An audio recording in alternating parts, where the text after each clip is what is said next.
Hi hello ನಮಸ್ಕಾರ. ನೀವು ನೋಡ್ತಾ ಇದ್ದೀರಾ ಪ್ರೇಮ್ಸ್ ಕ್ಲಾಸಸ್. ನಾನ್ ನಿಮ್ಮ ಪ್ರೇಮ್. ಎಲ್ರಿಗೂ ಕೂಡ ವೆಲ್ಕಮ್. ಇದು ಫಂಡಮೆಂಟಲ್ ರೈಟ್ಸ್ ನ 3ನೇ ತರಗತಿ, ಇಂಡಿಯನ್ ಕಾನ್ಸ್ಟಿಟ್ಯೂಷನ್ ನ 7ನೇ ತರಗತಿ. ಎಲ್ಲರಿಗೂ ಕೂಡ ಈ ಒಂದು ತರಗತಿಗೆ ಸ್ವಾಗತ. ಐ ಹೋಪ್ ಕೇಳಿಸ್ತಾ ಇದೆ ಮತ್ತೆ ಕಾಣಿಸ್ತಾ ಇದೆ ಅಲ್ವಾ? ಒಂದು ಚಾಟ್ ಬಾಕ್ಸ್ ಚಾಟ್ ಮಾಡಿ, ಕೇಳಿಸ್ತಾ ಇದ್ರೆ ಶುರು ಮಾಡೋಣ. ಓಕೆ, ಕಳೆದ ತರಗತಿಯಲ್ಲಿ ನಾವು ಫಂಡಮೆಂಟಲ್ ರೈಟ್ಸ್, ಮೂಲಭೂತ ಹಕ್ಕುಗಳಲ್ಲಿ ಆರ್ಟಿಕಲ್ 12 ಅನ್ನ ನೋಡಿದ್ವಿ, ಆರ್ಟಿಕಲ್ 13 ಅನ್ನ ನೋಡಿದ್ವಿ, ಆರ್ಟಿಕಲ್ 14 ಅನ್ನ ನೋಡಿದ್ವಿ, ಆರ್ಟಿಕಲ್ 15, 16, 17, 18 ವರೆಗೂ ಆಗಿತ್ತು. ಸೊ ಲಾಸ್ಟ್ ಕ್ಲಾಸ್ ಅಲ್ಲಿ 6 ಫಂಡಮೆಂಟಲ್ ರೈಟ್ಸ್ ಅಲ್ಲಿ, 6 ಮೂಲಭೂತ ಹಕ್ಕುಗಳಲ್ಲಿ ರೈಟ್ ಟು ಈಕ್ವಾಲಿಟಿ, ಸಮಾನತೆಯ ಹಕ್ಕುಗಳು, ಆರ್ಟಿಕಲ್ 14 to 18 ಅನ್ನ ಸವಿಸ್ತಾರವಾಗಿ ನೋಡ್ತಾ ಹೋಗಿದ್ವಿ. ಸೊ ಈ ಒಂದು ತರಗತಿಯಲ್ಲಿ ನೆಕ್ಸ್ಟ್ 2ನೇ ಫಂಡಮೆಂಟಲ್ ರೈಟ್ಸ್ ಯಾವುದು ಅಂದ್ರೆ ರೈಟ್ ಟು ಫ್ರೀಡಮ್, ಸ್ವಾತಂತ್ರ್ಯದ ಹಕ್ಕುಗಳ ಬಗ್ಗೆ ನೋಡ್ತಾ ಹೋಗೋಣ. ಸ್ವಾತಂತ್ರ್ಯದ ಹಕ್ಕುಗಳು ಆರ್ಟಿಕಲ್ ಎಲ್ಲಿಂದ ಎಲ್ಲಿವರೆಗೆ ಡೀಲ್ಸ್ ಮಾಡುತ್ತೆ ನಮ್ಮ ಸಂವಿಧಾನ ಅಂತಂದ್ರೆ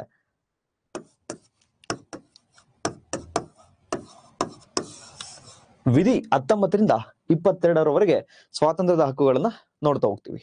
ಹಾಯ್ ಸರ್, ಎಲ್ಲರೂ ಕೂಡ ಗುಡ್ ಆಫ್ಟರ್ನೂನ್. ಓಕೆ, ಸೊ ಇದೆಲ್ಲವೂ ಕೂಡ ಆಗಿತ್ತು.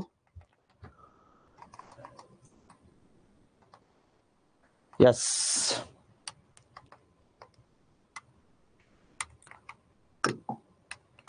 ನೆಕ್ಸ್ಟ್ ಕ್ಲಾಸ್ಗೆ ಹೋಗೋದಕ್ಕಿಂತ ಮುಂಚೆ ಕಳೆದ ತರಗತಿಯಲ್ಲಿ ಏನೆಲ್ಲ ಮಾಡಿದ್ವಿ, ಕ್ವಿಕ್ ರಿವಿಷನ್ ಜಸ್ಟ್ 2 ಮಿನಿಟ್ ಅಲ್ಲಿ. So part 3, article 12 to 35 of Indian constitutions deals with the fundamental rights. ಭಾಗ 3, ವಿಧಿ 12ರಿಂದ 35ರವರೆಗೆ ಭಾರತದ ಸಂವಿಧಾನದಲ್ಲಿ ಮೂಲಭೂತ ಹಕ್ಕುಗಳ ಬಗ್ಗೆ ನಾವು ನೋಡ್ತಾ ಹೋಗ್ತೀವಿ. ಅದರಲ್ಲಿ ಆರ್ಟಿಕಲ್ 12, ವಿಧಿ 12, ಡೆಫಿನೇಷನ್ ಆಫ್ ಸ್ಟೇಟ್, ರಾಜ್ಯ ಪದದ ಅರ್ಥವನ್ನ ಕೊಡ್ತಾ ಹೋಗುತ್ತೆ. ಸೊ ಡೀಟೇಲ್ಡ್ ಆಗಿ ನೋಡಿದೀವಿ. Then article 13, the law that inconsistence with the any fundamental right shall be void. ಯಾವುದೇ ಒಂದು ಕಾನೂನು ಸ್ವತಂತ್ರ ಪೂರ್ವದಲ್ಲಾಗಿರ್ಬೋದು, ಅಥವಾ ಕಾನ್ಸ್ಟಿಟ್ಯೂಷನ್ ಬರೋದಕ್ಕಿಂತ ಮುಂಚೆ ಆಗಿರ್ಬೋದು, ಅಥವಾ ಕಾನ್ಸ್ಟಿಟ್ಯೂಷನ್ ಬಂದ ನಂತರ ಆಗಿರ್ಬೋದು, ಆ ಒಂದು ಕಾನೂನು ಮೂಲಭೂತ ಹಕ್ಕುಗಳಿಗೆ ಉಲ್ಲಂಘನೆಯನ್ನ ಮಾಡ್ತಾ ಇದೆ ಅಂದ್ರೆ, ಫಂಡಮೆಂಟಲ್ ರೈಟ್ಸ್ ಅನ್ನ ವೈಲೇಷನ್ ಮಾಡ್ತಾ ಇದೆ ಅಂದ್ರೆ, ಆ ಕಾನೂನನ್ನ ರದ್ದು ಮಾಡ್ತಕ್ಕಂಥದ್ದು. ಸೊ ಆರ್ಟಿಕಲ್ 13 ಲಾಸ್ ಬಗ್ಗೆ ಹೇಳ್ತಾ ಹೋಗುತ್ತೆ. Then article 14 to 18, right to equality, ಸಮಾನತೆ ಹಕ್ಕುಗಳ ಬಗ್ಗೆ ನೋಡ್ತಾ ಹೋಗ್ತಿದ್ವಿ. Article 14 deals with the state shall not deprive any person equality before law and equal protection of law. ಕಾನೂನಿನ ಮುಂದೆ ಎಲ್ಲರೂ ಸರಿ ಸಮಾನರು, ಕಾನೂನಿನ ಸಮಾನ ರಕ್ಷಣೆ ಬಗ್ಗೆ ನೋಡ್ತಾ ಹೋಗಿದ್ವಿ, ಆರ್ಟಿಕಲ್ 14. ದೆನ್ ಆರ್ಟಿಕಲ್ 15, ಆರ್ಟಿಕಲ್ 15 ಏನ್ ಹೇಳ್ತು, state shall not deny, state shall not discriminate every citizen, any citizen on the basis of race, religion, caste, sex, place of birth. ರಾಜ್ಯ ಯಾವುದೇ ಒಬ್ಬ ಭಾರತೀಯ ನಾಗರಿಕರನ್ನ ತಾರತಮ್ಯವನ್ನ ಮಾಡಬಾರ್ದು. ಯಾವ ಆಧಾರದ ಮೇಲೆ? ಜಾತಿಯ ಆಧಾರದ ಮೇಲೆ, ಅವನ ಧರ್ಮದ ಆಧಾರದ ಮೇಲೆ, ಅವನ ಜನಾಂಗದ ಆಧಾರದ ಮೇಲೆ, ಅವನ ಪ್ಲೇಸ್ ಆಫ್ ಬರ್ತ್, ಹುಟ್ಟಿರ್ತಕ್ಕಂಥ ಸ್ಥಳದ ಆಧಾರದ ಮೇಲೆ, ಅವನ ಲಿಂಗದ ಆಧಾರದ ಮೇಲೆ, ಅವನು ಅಥವಾ ಅವಳು ಲಿಂಗದ ಆಧಾರದ ಮೇಲೆ ತಾರತಮ್ಯವನ್ನ ಮಾಡಬಾರ್ದು. So article 15. Then article 16, equality of opportunity in the matters of public employment. ಸಾರ್ವಜನಿಕ ಹುದ್ದೆಗಳಲ್ಲಿ ಎಲ್ಲರಿಗೂ ಕೂಡ ಸಮಾನವಾಗಿರ್ತಕ್ಕಂಥ ಸ್ಥಾನಮಾನವನ್ನು ಕೊಡಬೇಕು. ಆರ್ಟಿಕಲ್ 16 ಅನ್ನು ನೋಡಿದ್ವಿ. ದೆನ್ ಆರ್ಟಿಕಲ್ 17, ಅಬಲ್ಯೂಷನ್ ಆಫ್ ಅನ್ಟಚಬಿಲಿಟಿ, ಅಸ್ಪೃಶ್ಯತೆಯ ನಿವಾರಣೆ ಬಗ್ಗೆ ಹೇಳ್ತಕ್ಕಂಥದ್ದು, ಅಸ್ಪೃಶ್ಯತೆಯನ್ನ ರದ್ದು ಮಾಡ್ತಕ್ಕಂಥದ್ದು. ನಂಬರ್ 1, ಅಸ್ಪೃಶ್ಯತೆಯನ್ನ ಆಚರಣೆ ಮಾಡದೇ ಇರೋ ರೀತಿ ತಡಿತಕ್ಕಂಥದ್ದು ಸ್ಟೇಟ್ ನ ಕರ್ತವ್ಯ. ನಂಬರ್ 2, ಸೊ ಇದ್ರ ಬಗ್ಗೆ ಡೀಟೇಲ್ ಆಗಿ ನೋಡ್ತಾ ಹೋಗಿದ್ವಿ. Then article 18, abolition of title except academic and military. ಯಾವುದೇ ಬಿರುದುಗಳನ್ನ ಒಂದು ರಾಜ್ಯ ಸರ್ಕಾರ ಕೊಡಬಾರದು, ಅಕ್ಸೆಪ್ಟ್ ಮಿಲಿಟರಿ, ಮತ್ತೆ ಶೈಕ್ಷಣಿಕವಾಗಿರ್ತಕ್ಕಂಥ ಒಂದು ಮಿಲಿಟರಿ ಬಿರುದುಗಳನ್ನ ಕೊಡಬಹುದು. ಅದನ್ನ ಬಿಟ್ರೆ ಬೇರೆ ಯಾವುದೇ ಬಿರುದುಗಳನ್ನ ಕೊಡೋಂಗಿಲ್ಲ ಯಾವುದೇ ರಾಜ್ಯ. ಅಥವಾ ನಮ್ಮಲ್ಲಿ ಇಂಡಿಯಾದಲ್ಲಿ ಇರ್ತಕ್ಕಂಥವ್ರು ಫಾರಿನ್ ಸ್ಟೇಟ್ ಇಂದ ಬಿರುದುಗಳನ್ನ ಇಸ್ಕೋಬಾರ್ದು without the consent of the president of India. ಅಥವಾ ಫಾರಿನ್ ಅವ್ನು ಯಾರಾದ್ರೂ ಇಂಡಿಯಾದಲ್ಲಿದ್ರೆ ಅವನು ಕೂಡ ಯಾವ್ದಾದ್ರು ಒಂದು ಟ್ರಸ್ಟ್, ಇಂಡಿಯನ್ ಟ್ರಸ್ಟ್ ಅನ್ನ ಮ್ಯಾನೇಜ್ ಮಾಡ್ತಾ ಇದ್ರೆ, ಅಥವಾ ಇಂಡಿಯನ್ ಹೌಸ್ ಆಫ್ ಪ್ರಾಫಿಟ್ ಅಲ್ಲಿ ಇದ್ರೆ, ಅಂತಕ್ಕಂಥವನು ಕೂಡ ಫಾರಿನ್ ಇಂದ ಬರ್ತಕ್ಕಂಥ ಯಾವುದೇ ಗಿಫ್ಟ್ ಅನ್ನಾಗ್ಲಿ ಯಾವುದೇ ಬಿರುದುಗಳನ್ನಾಗ್ಲಿ ಇಸ್ಕೋಬಾರ್ದು. ಬಟ್ ಪ್ರೆಸಿಡೆಂಟ್ ಕನ್ಸೆಂಟ್ ಅನ್ನ ಪಡೆದು ಅವ್ರ ಪ್ರೆಸಿಡೆಂಟ್ ರಾಷ್ಟ್ರಪತಿಯವರ ಒಪ್ಪಿಗೆಯನ್ನು ಪಡೆದು ಇಸ್ಕೋಬಹುದು. ಸೊ ಇಷ್ಟನ್ನ ನಾವು ಡೀಟೇಲ್ಡ್ ಆಗಿ ನೋಡಿದ್ವಿ. ಇದಕ್ಕೊಂದಷ್ಟು ಎಕ್ಸೆಪ್ಷನ್ ಅನ್ನ ನೋಡ್ತಾ ಹೋಗಿದ್ವಿ. ಸೊ ಈಗ ಬರೋಣ article 19 to 22 right to freedom, ಸ್ವಾತಂತ್ರ್ಯಕ್ಕೆ ಸಂಬಂಧಪಟ್ಟಿರ್ತಕ್ಕಂತಹ ಹಕ್ಕುಗಳನ್ನ ನೋಡ್ತಾ ಹೋಗೋಣ. 19, 20, 21, 22. ಓಕೆ, ಐ ಹೋಪ್ ಇಷ್ಟು ಕೂಡ ನಾವು ಲಾಸ್ಟ್ ಕ್ಲಾಸ್ ಅಲ್ಲಿ ನೋಡಿದ್ವಿ, ಎಲ್ರು ಕೂಡ ಅರ್ಥ ಆಗಿದೆ ಅನ್ಕೋತೀನಿ. ಈಗ ಬೇರೆ ಆಕ್ಟ್ ಅನ್ನ ನೋಡ್ತಾ ಹೋಗೋಣ. ಇಂಡಿಯನ್ ಕಾನ್ಸ್ಟಿಟ್ಯೂಷನ್, ನಾವು ರಿಯಲ್ ಕಾನ್ಸ್ಟಿಟ್ಯೂಷನ್ ಅಂತ ಏನ್ ಕರಿತೀವಲ್ಲ ಆ ಆಕ್ಟ್ ಅನ್ನ ನೋಡ್ತಾ ಹೋಗೋಣ. Yes, article 19, protection of certain rights regarding to the freedom of speech and expression. Article 19 provides 6 rights regarding to the freedom. ಸ್ವಾತಂತ್ರ್ಯಕ್ಕೆ ಸಂಬಂಧಪಟ್ಟಿರ್ತಕ್ಕಂತಹ 6 ಹಕ್ಕುಗಳನ್ನ ಆರ್ಟಿಕಲ್ 19 ಕೊಡ್ತಾ ಹೋಗುತ್ತೆ. Number 1, freedom of speech and expression. Freedom of speech and expression, ವಾಕ್ ಸ್ವಾತಂತ್ರ್ಯ. It means, for example, ಒಬ್ಬ person ನನಗೆ ಅನ್ಸಿರ್ತಕ್ಕಂಥದ್ದನ್ನ, ನನ್ನ opinion ಅನ್ನ, ನನ್ನ ಅಭಿಪ್ರಾಯವನ್ನ ಹೇಳಬಹುದು. ಮೌಖಿಕವಾಗಾದ್ರೂ ಹೇಳಬಹುದು, ಅಥವಾ ಲಿಖಿತ ರೂಪದಲ್ಲಿ ಬರ್ಕೊಟ್ಟಾದ್ರೂ ಹೇಳಬಹುದು, ಅಥವಾ ನಾನು ಸಿಗ್ನಲ್ ಅನ್ನ ಮಾಡಿ ಕೂಡ ಹೇಳ್ಬಹುದು. ನನಗೆ ನಿನ್ ಮೇಲೆ ಲವ್ ಆಗಿದೆ, ಸಿಗ್ನಲ್ ಮಾಡಿ ಹೇಳ್ಬಹುದು. ಅಥವಾ ನಾನು ಯಾವ್ದಾದ್ರು ಒಂದು ನ್ಯೂಸ್ ಪೇಪರ್ನ ಪಬ್ಲಿಷ್ ಮಾಡೋದರ ಮೂಲಕ ಹೇಳ್ಬಹುದು, ಅಥವಾ ಯಾವ್ದಾದ್ರು ಡ್ರಾಯಿಂಗ್ ಮಾಡೋದರ ಮೂಲಕ ಹೇಳ್ಕೊಡ್ಬೋದು, ಅಥವಾ ಒಂದು ಯೂಟ್ಯೂಬ್ ಚಾನಲ್ ನ ಓಪನ್ ಮಾಡಿ ನನ್ನ ಒಪಿನಿಯನ್ ಅನ್ನ ಶೇರ್ ಮಾಡ್ಬೋದು. ಸೊ ಇದು freedom of speech and expression. Article 19 clause 1 and clause A. So ಇದ್ರೊಳಗೆ ಬರ್ತಕ್ಕಂಥದ್ದು ಆರ್ಟಿಕಲ್ 19 ಒಳಗಡೆ ಇನ್ನ ಏನೇನ್ ಬರ್ತವೆ ಅಂತಂದ್ರೆ, ಸುಪ್ರೀಂ ಕೋರ್ಟ್ ಏನ್ ಹೇಳಿದೆ ಅಂದ್ರೆ, freedom of speech and expression ನಿಮ್ಮ ವಾಕ್ ಸ್ವಾತಂತ್ರ್ಯವನ್ನ ನಿಮಗೆ ಮಾತ್ರ ಕೊಟ್ಟಿಲ್ಲ, at a same time press freedom. ಯಾರಾದ್ರೂ ಒಬ್ಬ ವಾರ್ತಾಪತ್ರಿಕೆಗಳನ್ನ, ದಿನಪತ್ರಿಕೆಗಳನ್ನ, ಟಿವಿ ಚಾನಲ್ ನಡೆಸತಕ್ಕಂಥ ಸ್ವಾತಂತ್ರ್ಯ ಅವನಿಗಿದೆ. ಟಿವಿ ಮಾಧ್ಯಮಗಳನ್ನ ಕೇವಲ ಸರ್ಕಾರನೇ ಮೋನೋಪಾಲಿ ಮಾಡ್ಕೊಳ್ಳಂಗಿಲ್ಲ, ಏಕಸ್ವಾಮಿತ್ಯ ಅಥವಾ ಸರ್ಕಾರ ಮಾತ್ರ ಮಾಡುವಂತಿಲ್ಲ. ಯಾವುದೇ ಒಬ್ಬ ಪ್ರಜೆನೂ ಕೂಡ ಟಿವಿ ಚಾನಲ್ ಅನ್ನ ಮಾಡ್ಬೋದು, ಅಥವಾ ಅವ್ನಿಗೆ ಏನ್ ಅನ್ಸುತ್ತಲ್ಲ ಆ ಅಭಿಪ್ರಾಯನ ವ್ಯಕ್ತಪಡಿಸಬಹುದು, ಅಥವಾ ಸರ್ಕಾರದಲ್ಲಿ ಏನೆಲ್ಲ ನಡೀತಾ ಇದೆ ಅಂತಕ್ಕಂಥದ್ದನ್ನ ತಿಳ್ಕೊಬಹುದು. ಈ freedom of speech and expression ಅಲ್ಲಿ ಸರ್ಕಾರದ ಚಟುವಟಿಕೆಗಳನ್ನ ತಿಳ್ಕೊಬಹುದು. ಅಥವಾ ಏನು freedom of speech and expression ಮಾತಾಡತಕ್ಕಂತಹ ವಾಕ್ ಸ್ವಾತಂತ್ರ್ಯವನ್ನ ಕೊಟ್ಟಿದೆಯಲ್ಲ, ಇದೇ ಆರ್ಟಿಕಲ್ ಅಂಡರ್ ಅಲ್ಲೇನೆ ಫ್ರೀಡಮ್ ಆಫ್ ಸೈಲೆನ್ಸ್ ಮಾತಾಡ್ತಕ್ಕಂಥದ್ದು ಆರ್ಟಿಕಲ್ 19. ಇಲ್ಲ ನಾನು ಮಾತಾಡಲ್ಲ, ಬಾಯಿ ಮುಚ್ಕೊಂಡು ಸೈಲೆಂಟ್ ಆಗಿರ್ತೀನಿ, ಫ್ರೀಡಮ್ ಆಫ್ ಸೈಲೆನ್ಸ್, ಮೌನವಾಗಿರ್ತಕ್ಕಂಥದ್ದು ಕೂಡ ಆರ್ಟಿಕಲ್ 19. ಎಕ್ಸಾಮ್ ಅಲ್ಲಿ ಕೇಳ್ತಾನೆ, ಫ್ರೀಡಮ್ ಆಫ್ ಸೈಲೆನ್ಸ್ ಯಾವ ಆರ್ಟಿಕಲ್ ಅಂಡರ್ ಅಲ್ಲಿ ಬರುತ್ತೆ ಅಂತ. ಸೊ ನಾವೇನ್ ಅನ್ಕೋತೀವಿ, ಸೈಲೆಂಟ್ ಆಗಿರೋದು, ಮೌನವಾಗಿರೋದು, it's my personal right to life and personal liberty, ವೈಯಕ್ತಿಕ ಸ್ವಾತಂತ್ರ್ಯ ಅದು ಅನ್ಕೊಂಡು ಆರ್ಟಿಕಲ್ 21 ಆಗ್ತೀವಿ. No, freedom of speech and expression ನಾವೇನ್ ಮಾತಾಡ್ತೀವಿ, at a same time silent ಆಗಿರ್ತಕ್ಕಂಥದ್ದು ಕೂಡ ನಮ್ಮ fundamental rights and article 19. Then detail ಆಗಿ ನೋಡ್ತಾ ಹೋಗೋಣ, ಡೋಂಟ್ ವರಿ.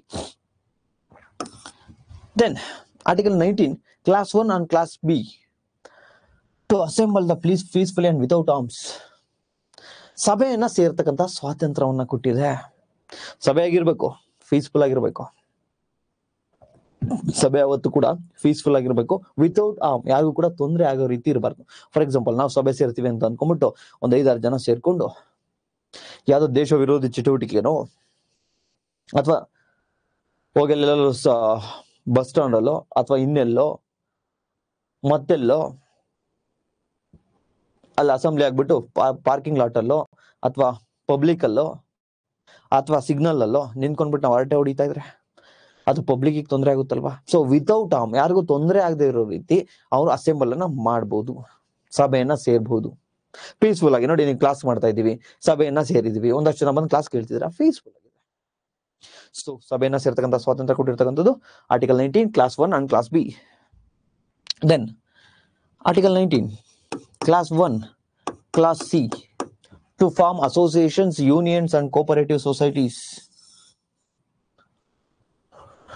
ಸಂಘ ಸಂಸ್ಥೆಗಳನ್ನ ಸ್ಥಾಪಿಸತಕ್ಕಂತಹ ಸ್ವಾತಂತ್ರ್ಯವನ್ನ ಕೊಟ್ಟಿದೆ article 19 clause 1 and clause C. For example, ನಾನು ಯಾವ್ದಾದ್ರು ಒಂದು ಪೊಲಿಟಿಕಲ್ ಪಾರ್ಟಿಯನ್ನ ಕಟ್ಟಬಹುದು, ರಾಜಕೀಯ ಪಕ್ಷವನ್ನ ನಾವು ಸ್ಥಾಪನೆ ಮಾಡಬಹುದು. ಆ ಒಂದು ಹಕ್ಕನ್ನು ನನಗೆ ಯಾವ್ದು ಕೊಟ್ಟಿದೆ ಅಂದ್ರೆ ಆರ್ಟಿಕಲ್ 19 ಕ್ಲಾಸ್ 1 ಕ್ಲಾಸ್ ಸಿ ವಿಧಿ 19 ಕೊಟ್ಟಿರ್ತಕ್ಕಂಥದ್ದು. ಅಥವಾ ನಾನು ಯಾವ್ದಾದ್ರು ಒಂದು ಸಂಘ ಬೇರೆಯನ್ನ ಸ್ಥಾಪನೆ ಮಾಡ್ಬೋದು. ಪ್ರೇಮ್ಸ್ ಕ್ಲಾಸಸ್ ಒಂದು ಸಂಘವನ್ನ ಮಾಡ್ಬೋದು, ಅಥವಾ ಪ್ರೇಮ್ಸ್ ಕ್ಲಾಸಸ್ ಅಭಿಮಾನಿಗಳ ಸಂಘವನ್ನ ಒಂದು ಓಪನ್ ಮಾಡ್ಬೋದು, ಅಥವಾ ಯಾವುದಾದ್ರೂ ಸಂಘ ಸಂಸ್ಥೆಗಳನ್ನ ನಾವು ಸ್ಥಾಪನೆ ಮಾಡ್ಬೋದು. ಬಟ್ ಅದು ಕೂಡ ಪಬ್ಲಿಕ್ ಏನು ತೊಂದರೆ ಆಗಂಗಿಲ್ಲ. ಸೊ ಅದಾದ ನಂತರ ಪಾರ್ಟ್ನರ್ಶಿಪ್ ಫಾರ್ಮ್ಸ್, ಇಬ್ರು ಮೂವರು ಸೇರ್ಕೊಂಡು ಒಂದು ಕಂಪನಿಯನ್ನ ಶುರು ಮಾಡ್ಬೋದು. ಈಗ ಫಾರ್ ಎಕ್ಸಾಂಪಲ್ ಪ್ರೇಮ್ಸ್ ಕ್ಲಾಸಸ್ ಒಂದು ಕಂಪನಿ, ಇದಕ್ಕೊಂದು ಇಬ್ರು ಮೂವರು ಸೇರ್ಕೊಂಡು ಪಾರ್ಟ್ನರ್ಶಿಪ್ ಆಗಿ ಕೂಡ ಇದನ್ನ ದೊಡ್ಡ ಮಟ್ಟದಲ್ಲಿ ತೆಗೆದುಕೊಂಡು ಹೋಗ್ಬೋದು. ಸೊ ಯಾವುದೇ ಒಂದು ರಾಜಕೀಯ ಪಕ್ಷ ಆಗಲಿ, ಯಾವುದೇ ಒಂದು ಕಂಪನಿಯನ್ನಾಗ್ಲಿ, ಯಾವುದೇ ಒಂದು ಪಾರ್ಟ್ನರ್ಶಿಪ್ ಕಂಪನಿಯನ್ನಾಗ್ಲಿ ಸ್ಥಾಪಿಸ್ತಕ್ಕಂತಹ ಸಂಘ ಸಂಸ್ಥೆಗಳನ್ನ ಸ್ಥಾಪಿಸ್ತಕ್ಕಂತಹ ಸ್ವಾತಂತ್ರ್ಯ ಯಾವ್ದು ಕೊಟ್ಟಿದೆ ಅಂದ್ರೆ article 19 clause 1 and clause C. Then cooperative societies, ಸಹಕಾರ ಸಂಘಗಳನ್ನ ಸ್ಥಾಪಿಸ್ತಕ್ಕಂತಹ ಅಧಿಕಾರವನ್ನು ಕೂಡ, ಹಕ್ಕನ್ನು ಕೂಡ ಕೊಟ್ಟಿರ್ತಕ್ಕಂಥ article 19 clause 1 clause C. But ಇದು ಮೂಲ ಸಂವಿಧಾನದಲ್ಲಿ ಇರಲಿಲ್ಲ, ಒರಿಜಿನಲ್ ಕಾನ್ಸ್ಟಿಟ್ಯೂಷನ್ ಅಲ್ಲಿ ಇರಲಿಲ್ಲ. ಇದನ್ನ ಯಾವಾಗ ಪಾಡ್ ಮಾಡಿದ್ರು ಅಂತಂದ್ರೆ 97th ಕಾನ್ಸ್ಟಿಟ್ಯೂಷನಲ್ ಅಮೆಂಡ್ಮೆಂಟ್ ಆಕ್ಟ್ 2011, 97ನೇ ಸಂವಿಧಾನದ ತಿದ್ದುಪಡಿ ಮೂಲಕ 2011ರಲ್ಲಿ ಆಡ್ ಮಾಡ್ತಾ ಹೋಗ್ತಾರೆ. ಇಲ್ಲಿಗೆ ಪಾರ್ಟ್ 3ಗೆ ಭಾಗ 3ಗೆ ಆರ್ಟಿಕಲ್ 19 ಕ್ಲಾಸ್ 1 ಕ್ಲಾಸ್ ಸಿಗೆ ಯಾವುದೇ ಒಂದು ಸಹಕಾರ ಸಂಘಗಳನ್ನ ಸ್ಥಾಪನೆಯನ್ನ ಮಾಡಬಹುದು. ದೆನ್ ಹೆಂಗ್ ಸರ್ ನೆನ್ಪಿಟ್ಕೊಳ್ಳೋದು ಇದೆಲ್ಲ? ಡೋಂಟ್ ವರಿ, ಇದಕ್ಕೊಂದು ಟ್ರಿಕ್ಸ್ ಹೇಳಿ ಕೊಡ್ತೇನೆ. Next article 19 clause 1 clause D, to move freely throughout the territory of India, ಸಂಚರಿಸತಕ್ಕಂತ ಸ್ವಾತಂತ್ರ್ಯ. ಫಾರ್ ಎಕ್ಸಾಂಪಲ್ ನಾನು ನನ್ನ ಗರ್ಲ್ ಫ್ರೆಂಡ್, ಫಾರ್ ಎಕ್ಸಾಂಪಲ್ ನಾನು ನನ್ನ ಫ್ರೆಂಡ್, ಫಾರ್ ಎಕ್ಸಾಂಪಲ್ ನಾನು ನನ್ನ ಬೆಸ್ಟ್ ಫ್ರೆಂಡ್, ಫಾರ್ ಎಕ್ಸಾಂಪಲ್ ನಾನು ನನ್ನ ಗ್ರೂಪ್ಸ್, ನಾನು ನಮ್ಮ ಫ್ರೇಮ್ ಕ್ಲಾಸಸ್ ಟೀಮ್, ಎಲ್ರು ಭಾರತದ ಭೂಪ್ರದೇಶ ಎಲ್ಲಾದ್ರೂ ಸಂಚರಿಸ್ತಕ್ಕಂಥ ಸ್ವಾತಂತ್ರ್ಯವನ್ನು ಕೊಟ್ಟಿದೆ. ನಾವು ಹೋಗ್ಬೋದು, ಎಲ್ಲಿ ಬೇಕಾದ್ರು ಟೆರಿಟರಿ ಆಫ್ ಇಂಡಿಯಾ. ನಾವು ಎಲ್ಲ ಹೋಗ್ತೀವಿ, ಜಮ್ಮು ಅಂಡ್ ಕಾಶ್ಮೀರ್ಗೆ ಹೋಗ್ತೀವಿ ನಮ್ಮ ಟೀಮ್ ಅವ್ರೆಲ್ಲರೂ ಸೇರಿ, ಅಥವಾ ಲಡಾಖ್ ಹೋಗ್ತೀವಿ, ಅಥವಾ ಇನ್ನೆಲ್ಲೋ ಉತ್ತರ ಪ್ರದೇಶಕ್ಕೆ ಹೋಗ್ತೀವಿ, ಅಥವಾ ಇನ್ನೆಲ್ಲೋ ಜಾರ್ಖಂಡ್ಗೆ ಹೋಗ್ತೀವಿ, ಇನ್ನೆಲ್ಲೋ ಕಾಶಿ ರಾಮೇಶ್ವರಕ್ಕೆ ಹೋಗ್ತೀವಿ, ಅಥವಾ ಇನ್ನೆಲ್ಲೋ ಮಧುರಾಗೆ ಹೋಗ್ತೀವಿ, ಸೊ ಇಲ್ಲ ಕೈಲಾಸನಾಥ ಟೆಂಪಲ್ಗೆ ಹೋಗ್ತೀವಿ. ಸೊ ಸಂಚರಿಸ್ತಕ್ಕಂಥ ಸ್ವಾತಂತ್ರ್ಯವನ್ನ ಕೊಟ್ಟಿರ್ತಕ್ಕಂಥ ಆರ್ಟಿಕಲ್ ಯಾವುದು ಅಂದ್ರೆ ಆರ್ಟಿಕಲ್ 19 ಕ್ಲಾಸ್ 1 ಕ್ಲಾಸ್ ಡಿ. ಈಗ ಒಂದು ಎಕ್ಸಾಂಪಲ್, ನಾನು ನನ್ನ ಗರ್ಲ್ ಫ್ರೆಂಡ್ ಇಬ್ರು ಎಲ್ಲಿ ಹೋಗ್ತೀವಿ, ಬಾಲಿಗೆ ಹೋಗ್ತೀವಿ ಅನ್ಕೊಡಿ. ನಾನು ನನ್ನ ಗರ್ಲ್ ಫ್ರೆಂಡ್ ಆಸ್ಟ್ರೇಲಿಯಾಗೆ ಹೋಗ್ತೀವಿ ಅನ್ಕೊಡಿ.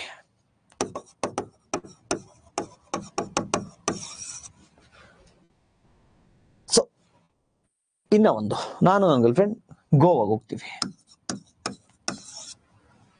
ಸೊ ಗೋವಾಗೆ ಹೋಗ್ತಕ್ಕಂಥದ್ದು ಯಾವ ಆರ್ಟಿಕಲ್ ನನಗೆ ರೈಟ್ಸ್ ಅನ್ನ ಕೊಟ್ಟಿದೆ, ಆಸ್ಟ್ರೇಲಿಯಾಗೆ ಹೋಗ್ತಕ್ಕಂಥದ್ದು ಯಾವ ಆರ್ಟಿಕಲ್ ನನಗೆ ರೈಟ್ಸ್ ಅನ್ನ ಕೊಟ್ಟಿದೆ? ಕಮೆಂಟ್ ಬಾಕ್ಸ್ ನಿಮ್ದೆ, ಕಮೆಂಟ್ ಮಾಡ್ಬೋದು.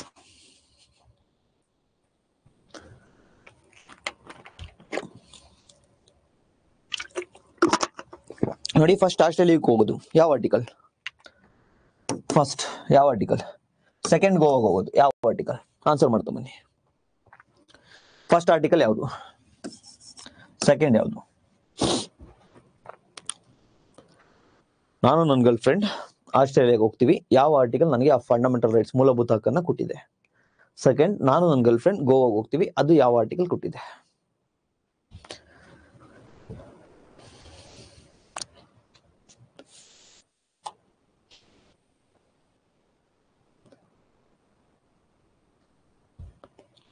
ಬೇಗ ಚಟ್ ಮಾಡ್ಬೇಕು.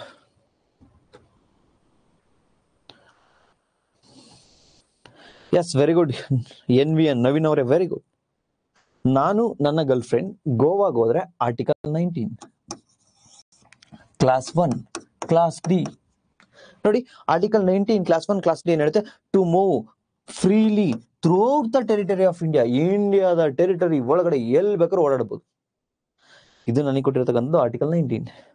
ಬಟ್ ಇದು ಹೇಳಿದ್ಯಾ ಔಟ್ಸೈಡ್ ಇಂಡಿಯಾ ಅಂತ ಹೇಳಿದ್ಯಾ ಆರ್ಟಿಕಲ್ 19? ನೋ. ನಾನು ಫಾರಿನ್ಗೆ ಹೋಗ್ತಕ್ಕಂಥದ್ದು ನನ್ನ ಇಷ್ಟ, ಅದು right to life and personal liberty, ವೈಯಕ್ತಿಕ ಸ್ವಾತಂತ್ರ್ಯ, ಆರ್ಟಿಕಲ್ 21. ಸೊ ಇಂಟರ್ನಲ್ ಮೂವ್ಮೆಂಟ್ಗೆ, ಆಂತರಿಕವಾಗಿ ಸಂಚರಿಸೋದಕ್ಕೆ ಆರ್ಟಿಕಲ್ 19, ಎಕ್ಸ್ಟರ್ನಲ್ ಮೂವ್ಮೆಂಟ್ಗೆ ಬಾಹ್ಯವಾಗಿ ಸಂಚರಿಸೋದಕ್ಕೆ article 21. Very good answer. Then ಒಂದಾಯ್ತು, ಎರಡಾಯ್ತು, ಮೂರಾಯ್ತು, ನಾಲ್ಕಾಯ್ತು. ನಾನು ಹೇಳಿದ್ದೀನಿ ನಿಮ್ಗೆ 6 ಸ್ವಾತಂತ್ರ್ಯವನ್ನ ಕೊಡುತ್ತೆ ಅಂತ. ಇನ್ನ 2 ಯಾವ್ದು ಸರ್ ಆರ್ಟಿಕಲ್ 19 ಪ್ರೊವೈಡ್ ಮಾಡ್ತಿರ್ತಕ್ಕಂಥದ್ದು? ಇನ್ನೆರಡು ಯಾವ್ದು ಅಂದ್ರೆ, yes, article 19 clause 1 clause E, to reside and to settled in any part of the territory of India. ಭಾರತದ ಭೂಪ್ರದೇಶದೊಳಗಡೆ ಎಲ್ಲಾದ್ರೂ ನೆಲೆಸುವ ಮತ್ತೆ ಎಲ್ಲಾದ್ರೂ ವಾಸಿಸುವ ಸ್ವಾತಂತ್ರ್ಯವನ್ನ ಕೊಟ್ಟಿದೆ. ಭಾರತದ ಭೂಪ್ರದೇಶದಲ್ಲಿ ಎಲ್ಲಾದ್ರೂ ನೆಲೆಸಬಹುದು, ಎಲ್ಲಾದ್ರೂ ವಾಸಿಸಬಹುದು. ಸರ್ ಎರಡು ಒಂದೇ ಅಲ್ವಾ ಸರ್? ವಾಸಿಸೋದು ಅಂದ್ರೂ ಒಂದೇ, ನೆಲೆಸೋದು ಒಂದೇ ಅಲ್ವಾ ಸರ್? ರೆಸಿಡೆನ್ಸ್, ರಿಸೈಡ್ ಅಂದ್ರೂ ಒಂದೇ, ಸೆಟಲ್ಡ್ ಅಂದ್ರೂ ಒಂದೇ ಅಲ್ವಾ ಸರ್? ನೋ, ಡಿಫ್ರೆನ್ಸ್ ಇದೆ. ಫಾರ್ ಎಕ್ಸಾಂಪಲ್ ವಾಸ ಮಾಡೋದು ಅಂದ್ರೆ, ರೆಸಿಡೆನ್ಸ್ ನೆಲೆಸೋದು ಅಂದ್ರೆ, ಫಾರ್ ಎಕ್ಸಾಂಪಲ್ ನಾನು ನನ್ನ ವೈಫ್ ಡೆಲ್ಲಿಗೆ ಹೋಗ್ತೀವಿ, ಡೆಲ್ಲಿಲಿ ಯಾವುದೋ ಒಂದು ಹೋಟೆಲ್ ಅಲ್ಲಿ ಸ್ಟೇ ಆಗ್ತೀವಿ, ಅದು ನೆಲೆಸಿರ್ತಕ್ಕಂಥದ್ದು. ರಿಸೈಡ್ ಅಲ್ಲಿ ಉಳ್ಕೊಂಡಿರ್ತೀವಿ, 1 ವೀಕ್ ಇರ್ತೀವಿ, ಆಮೇಲೆ ಬರ್ತೀವಿ. ಸೊ ಟೆಂಪರಲಿ ಅಲ್ಲಿ ವಾಸ ಮಾಡ್ತೀವಿ ಡೆಲ್ಲಿಲಿ, ಅದು ರಿಸೈಡ್. ವಾಸಿಸೋದು ಅಂದ್ರೆ, ನೆಲೆಸೋದು ಅಂದ್ರೆ ಅದು. ವಾಸಿಸುವುದು ಅಂದ್ರೆ ಪರ್ಮನೆಂಟ್ ಆಗಿ ಅಲ್ಲೇ ಇರೋದು. ಫಾರ್ ಎಕ್ಸಾಂಪಲ್ ಪರ್ಮನೆಂಟ್ ಬೆಂಗಳೂರಲ್ಲಿ ಇರ್ತೀವಿ, ಇಲ್ಲೇ ಮನೆ ಮಾಡ್ಕೊಂಡು ಇಲ್ಲೇ ಇರ್ತೀವಿ. ಸೊ ಸೆಟಲ್ ಡೌನ್ ಅಂದ್ರೆ ನಾವೆಲ್ಲಿ ವಾಸಿಸ್ತೀವೋ ಅದು. ರಿಸೈಡ್ ಅಂದ್ರೆ ನಾವೆಲ್ಲಿ ನೆಲೆಸ್ತೀವೋ ಅದು. ಇಟ್ ಮೀನ್ಸ್ ಟೆಂಪರರಿ ಒಂದ್ ಕಡೆ ಹೋಗಿರ್ತೀವಿ, ನಮ್ಮ ಭಾರತದ ಭೂಪ್ರದೇಶದ ಎಲ್ಲಾದ್ರೂ ಹೋಗಿ ನೆಲೆಸ್ಬೋದು. ಅಂದ್ರೆ ಟೆಂಪರರಿ ಹೋಗಿ 1-2-3 ದಿನ ಇದು ಬರ್ಬೋದು, ಅಥವಾ 1 ತಿಂಗಳು 2 ತಿಂಗಳು ಇದು ಬರ್ಬೋದು, ಅಥವಾ 1 6 ತಿಂಗಳು ಇದು ಬರ್ಬೋದು. ಅಥವಾ ಭಾರತದ ಭೂಪ್ರದೇಶದ ಎಲ್ಲಾದ್ರೂ ನಾವು ವಾಸಿಸ್ಬೋದು, ಸೆಟಲ್ಡ್ ಆಗ್ಬೋದು. ಆರ್ಟಿಕಲ್ 370 ಸ್ಪೆಷಲ್ ಪ್ರಾವಿಷನ್ ಕೊಟ್ಟಿತ್ತಲ್ಲ ಜಮ್ಮು ಅಂಡ್ ಕಾಶ್ಮೀರ್ಗೆ. ನಾವು ಅಲ್ಲಿ ಮುಂಚೆ ಏನ್ ಮಾಡ್ಬೇಕಿತ್ತು ಅಂದ್ರೆ, ಕಾಶ್ಮೀರದಲ್ಲಿ ಹೋಗಿ ಅಲ್ಲಿ ನಾವು ಸೆಟಲ್ಡ್ ಆಗಕ್ ಬರ್ತಿರ್ಲಿಲ್ಲ. ಅಲ್ಲಿ ಜಾಗವನ್ನ ಖರೀದಿ ಮಾಡಿ ಅಲ್ಲಿ ನನ್ನ ಫ್ಯಾಮಿಲಿ ಮಾಡ್ಕೊಂಡಿರೋ ಆಗ್ತಿರ್ಲಿಲ್ಲ. ಬಿಕಾಸ್ ಅದು ಸಪ್ರೇಟ್ ಕಾನ್ಸ್ಟಿಟ್ಯೂಷನ್, ನಮ್ಮ ಕಾನ್ಸ್ಟಿಟ್ಯೂಷನ್ ಅಪ್ಲೈ ಆಗ್ತಿರ್ಲಿಲ್ಲ because of 370. But after honourable prime minister Narendra Modi ಅವರ ಸರ್ಕಾರ 370 ರದ್ದು ಮಾಡಿದ ನಂತರ ನಾನೀಗ ಕಾಶ್ಮೀರದಲ್ಲಿ ಹೋಗಿ ಜಮೀನನ್ನ ತೆಗೆದುಕೊಂಡು ಅಲ್ಲೇ ಸೆಟಲ್ ಆಗ್ಬೋದು. Long story short, article 19 clause 1 clause D class E class E ಏನ್ ಹೇಳುತ್ತೆ ಅಂದ್ರೆ, ನಮ್ಮ ಭಾರತದ ಭೂಪ್ರದೇಶದ ಒಳಗಡೆ ಎಲ್ಲಾದ್ರೂ ನೆಲೆಸಬಹುದು, ಎಲ್ಲಾದ್ರೂ ವಾಸಿಸಬಹುದು. To reside and to settle down in any part of the territory of India. ಭಾರತ ಭೂಪ್ರದೇಶದೊಳಗೆ ಎಲ್ಲಿ ಬೇಕಾದ್ರೂ ನೆಲೆಸಬಹುದು. Okay, then article 19 clause 1 clause F deleted. ನೋಡಿ ಖಾಲಿ ಕೊಟ್ಟಿದ್ದಾರೆ. ಏನ್ ಹೇಳ್ತಿತ್ತು ಅಂದ್ರೆ, to acquire and dispose property. Right to property ಇತ್ತಲ್ವಾ, ಆರ್ಟಿಕಲ್ 31 ಆಸ್ತಿಯ ಹಕ್ಕು ಏನಿತ್ತಲ್ವಾ, ಅದನ್ನ ನಾವೇನ್ ಮಾಡಿದೀವಿ, ಫಂಡಮೆಂಟಲ್ ರೈಟ್ಸ್ ಇಂದ ಡಿಲೀಟ್ ಮಾಡಿದೀವಲ್ವಾ, ಬೇರೆ ಕಡೆ ಟ್ರಾನ್ಸ್ಫರ್ ಮಾಡಿದೀವಲ್ವಾ. ಸೊ ಆಸ್ತಿ ಹಕ್ಕು 31 ಏನಿತ್ತಲ್ವಾ, ಅದನ್ನ ಎಲ್ಲಿಗೆ ಮಾಡಿದೀವಿ, 300 ಹೇಗ್ ಮಾಡಿದೀವಿ, ಯಾವ ಪಾರ್ಟಿಗೆ ಟ್ರಾನ್ಸ್ಫರ್ ಮಾಡಿದೀವಿ, ಪಾರ್ಟ್ 1 ಟ್ರಾನ್ಸ್ಫರ್ ಮಾಡಿದೀವಿ. ಮುಂಚೆ ಯಾವ ಪಾರ್ಟ್ ಅಲ್ಲಿ ಇತ್ತು, ಪಾರ್ಟ್ 3 ಅಲ್ಲಿ ಇತ್ತು, ಭಾಗ 3 ಅಲ್ಲಿ 31 ಅಲ್ಲಿ ಇತ್ತು ಆಸ್ತಿ ಹಕ್ಕು, ರೈಟ್ ಟು ಪ್ರಾಪರ್ಟಿ. ಈಗ ಅದನ್ನ 300 ಗೆ ಟ್ರಾನ್ಸ್ಫರ್ ಮಾಡಿದೀವಿ, ಪಾರ್ಟ್ 12.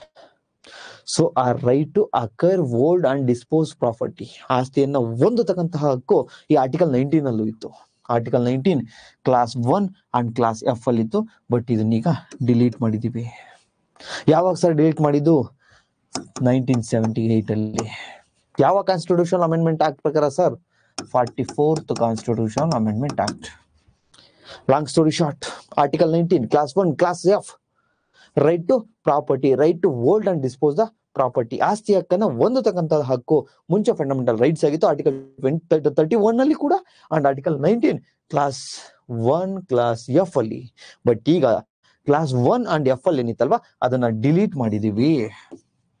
31 ಅಲ್ಲಿ ಏನಿತ್ತಲ್ವಾ ಅದನ್ನ 300 ಹೇಗೆ ಹಾಕಿದೀವಿ. Then article 19 clause 1 clause G, to practice any profession, to carry on any occupation, any trade, any business, ಯಾವುದೇ ಒಂದು ವೃತ್ತಿಯನ್ನ ಸ್ಟಾರ್ಟ್ ಮಾಡ್ತಕ್ಕಂಥದ್ದು. ಫಾರ್ ಎಕ್ಸಾಂಪಲ್, ನಾನು ಟೀಚರ್ ಆಗಿದ್ದೀನಿ, ಈಗ ನೆಕ್ಸ್ಟ್ ವರ್ಷ ನಾನು IPS ಆಗ್ಬೇಕು, ನಾನು ಓದ್ಬೇಕು, ಇದನ್ನ ಬಿಡಬೇಕು, ನಾನು ಆ ಪ್ರೊಫೆಷನ್ ಚೂಸ್ ಮಾಡ್ಬೋದು and article 19 clause 1 class G. ಯಾವುದೇ ಪ್ರೊಫೆಷನ್ ಅನ್ನ, ಟೀಚರು, ಡಾಕ್ಟರು, ಅವರು ಇವರು, ಲಾಯರು, ಪ್ರೊಫೆಸರು, ಯಾವುದೇ ಒಂದು ವೃತ್ತಿಯನ್ನು ನಾವು ಚೂಸ್ ಮಾಡ್ಬೋದು. ಅಟ್ ದಿ ಸೇಮ್ ಟೈಮ್ ಯಾವುದೇ ಬಿಸ್ನೆಸ್ ಅನ್ನ ನಾವು ಮಾಡ್ಬೋದು ಅಂಡ್ ಯಾವುದೇ ಒಂದು ವ್ಯಾಪಾರವನ್ನ ನಾವು ಮಾಡ್ಬೋದು. So long story short, article 19 provides 6 rights regarding to the freedom. ಸ್ವಾತಂತ್ರ್ಯಕ್ಕೆ ಸಂಬಂಧಪಟ್ಟಿರ್ತಕ್ಕಂತಹ 6 ಹಕ್ಕುಗಳನ್ನ ಆ ವಿಧಿ 19 ಕೊಡ್ತಾ ಹೋಗುತ್ತೆ. Number 1, article 19 clause 1 and clause A, freedom of speech and expression, ವಾಕ್ ಸ್ವಾತಂತ್ರ್ಯವನ್ನು ಕೊಡುತ್ತೆ. Article 19 clause 1 clause B, assembly, ಸಭೆಯನ್ನು ಸೇರ್ತಕ್ಕಂಥ ಸ್ವಾತಂತ್ರ್ಯವನ್ನು ಕೊಡ್ತಾ ಹೋಗುತ್ತೆ. Freedom of speech and expression, assembly, ಸಭೆಯನ್ನು ಸೇರ್ತಕ್ಕಂಥದ್ದು. ಅಸೋಸಿಯೇಷನ್, ಸಂಘ ಸಂಸ್ಥೆಗಳನ್ನು ಸ್ಥಾಪನೆ ಮಾಡ್ತಕ್ಕಂಥದ್ದು. ಮೂವ್ಮೆಂಟ್ ಸಂಚರಿಸ್ತಕ್ಕಂಥ ಸ್ವಾತಂತ್ರ್ಯ. ನೆಕ್ಸ್ಟ್ ರೆಸಿಡೆನ್ಸ್, ಎಲ್ಲರೂ ಒಂದ್ ಕಡೆ ಉಳ್ಕೊಳ್ತಕ್ಕಂಥ ಸ್ವಾತಂತ್ರ್ಯ. ದೆನ್ ಪ್ರೊಫೆಷನ್, ಯಾವುದಾದ್ರು ಒಂದು ವೃತ್ತಿಯನ್ನ ಸ್ಟಾರ್ಟ್ ಮಾಡ್ತಕ್ಕಂಥ ಸ್ವಾತಂತ್ರ್ಯ. ಸೊ ಈ 6 ಸ್ವಾತಂತ್ರ್ಯವನ್ನ ನಮ್ಗೆ ಆರ್ಟಿಕಲ್ 19 ಕೊಡ್ತಾ ಹೋಗುತ್ತೆ. ನಿಮ್ಗೆ ಈಸಿಯಾಗಿ ಹೆಂಗ್ ಸರ್ ನೆನ್ಪಿಟ್ಕೊಳ್ಳೋದು ಇದು ಅಂದ್ರೆ ಸಿಂಪಲ್.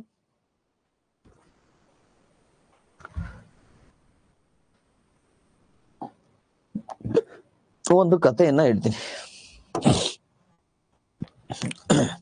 ತಮಗೆ ಗೊತ್ತಾಗಿದೆ.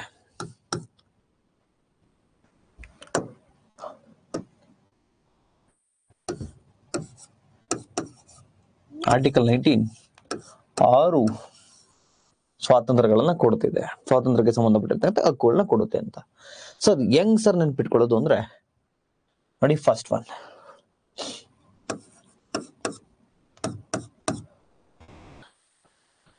Freedom of speech and expression. ನಂದು ರೂಮ್ ಇದೆ ಅನ್ಕೊಳ್ಳಿ, ಇಲ್ಲ ಇದೆ ಅನ್ಕೊಳ್ಳಿ. ನಮ್ ರೂಮ್ ಪಕ್ಕ ಚಂದ ಇರೋ ಹುಡುಗಿ ಬಂದ್ಲು, ರೈಟ್ ಸೈಡ್ ಬಲ್ಗಡೆ. ಅವಳು ರೂಮ್ ಮಾಡ್ಕೊಂಡ್ಲ ಅಲ್ಲಿ. ನಾನ್ ನೋಡ್ದೆ, ಆ ಹುಡುಗಿ ತುಂಬಾ ಚೆನ್ನಾಗಿದ್ಲು, ಇಷ್ಟ ಆದ್ಲು. ನಾನು ಆ ಹುಡುಗಿ ಜೊತೆ ಮಾತಾಡ್ತೀನಿ. Right to freedom of speech and expression. ನಾನು ಫಸ್ಟ್ ಏನ್ ಮಾಡಿದೆ, ಮಾತಾಡ್ದೆ.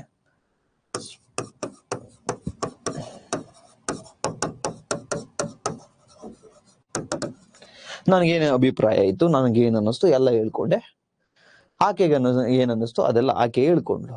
Right to freedom of speech and expression, ವಾಕ್ ಸ್ವಾತಂತ್ರ್ಯ ಆಯ್ತು, ಫಸ್ಟ್ ಒನ್.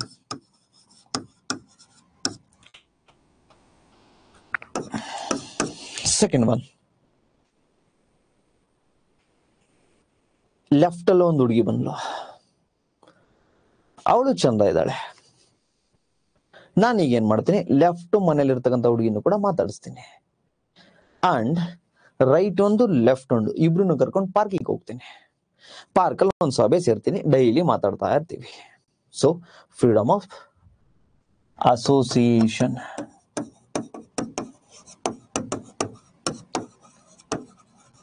ಸಭೆಯನ್ನ ಸೇರೋದು. ಯಾರಿಗೂ ನಾವು ತೊಂದರೆ ಕೊಡ್ತಾ ಇರ್ಲಿಲ್ಲ, ಪೀಸ್ಫುಲಿ ವಿತೌಟ್ ಆರ್ಮ್ ಸಭೆಯನ್ನ ಸೇರ್ತಿದ್ವಿ. ಇಬ್ರು ಹತ್ರ ಫಸ್ಟ್ ಮಾತಾಡಿದೆ, freedom of speech and expression. ಇಬ್ರನ್ನ ಕರ್ಕೊಂಡೋಗಿ ಈಗ ಪಾರ್ಕಲ್ಲಿ ಸಭೆಯನ್ನ ಸೇರ್ತಾ ಇದ್ದೀನಿ.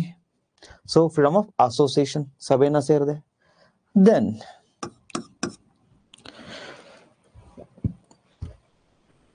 ಮೂವರು ಇಂಡಿವಿಜುವಲಿ ಚಾಟ್ ಮಾಡ್ತಾ ಇದ್ವಿ. ಎಲ್ಲಾದ್ರೂ ಹೋಗ್ಬೇಕು, ಪ್ಲಾನ್ ಮಾಡ್ಬೇಕು ಅಂದ್ರೆ ಅವಳಿಗೂ ನಾನು ಚಾಟ್ ಮಾಡ್ಬೇಕಿತ್ತು, ಈ ಕಡೆ ಇರೋಳಿಗೂ ಚಾಟ್ ಮಾಡ್ಬೇಕಿತ್ತು. ಬಟ್ ಕಷ್ಟ. ಅದಕ್ಕೇನ್ ಮಾಡ್ತೀನಿ, ಒಂದು ಸಂಘವನ್ನ ಸ್ಟಾರ್ಟ್ ಮಾಡ್ತೀನಿ. ಒಂದು ವಾಟ್ಸಪ್ ಗ್ರೂಪ್ ಅನ್ನ ರಚನೆ ಮಾಡ್ಕೋತೀನಿ. ಪ್ರೇಮ್ಸ್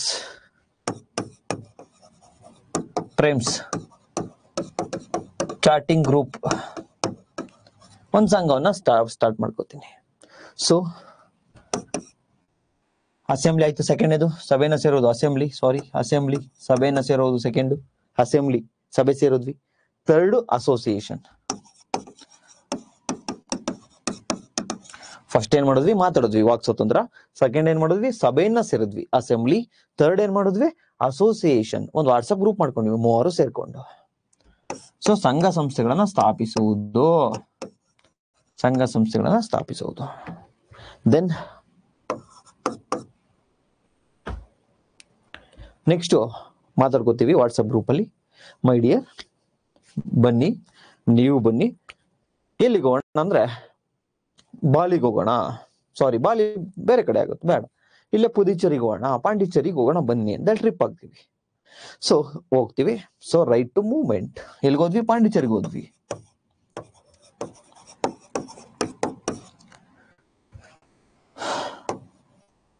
ರೈಟ್ ಟು ಮೂವ್ಮೆಂಟ್, ಸಂಚರಿಸುವ ಸ್ವಾತಂತ್ರ್ಯ.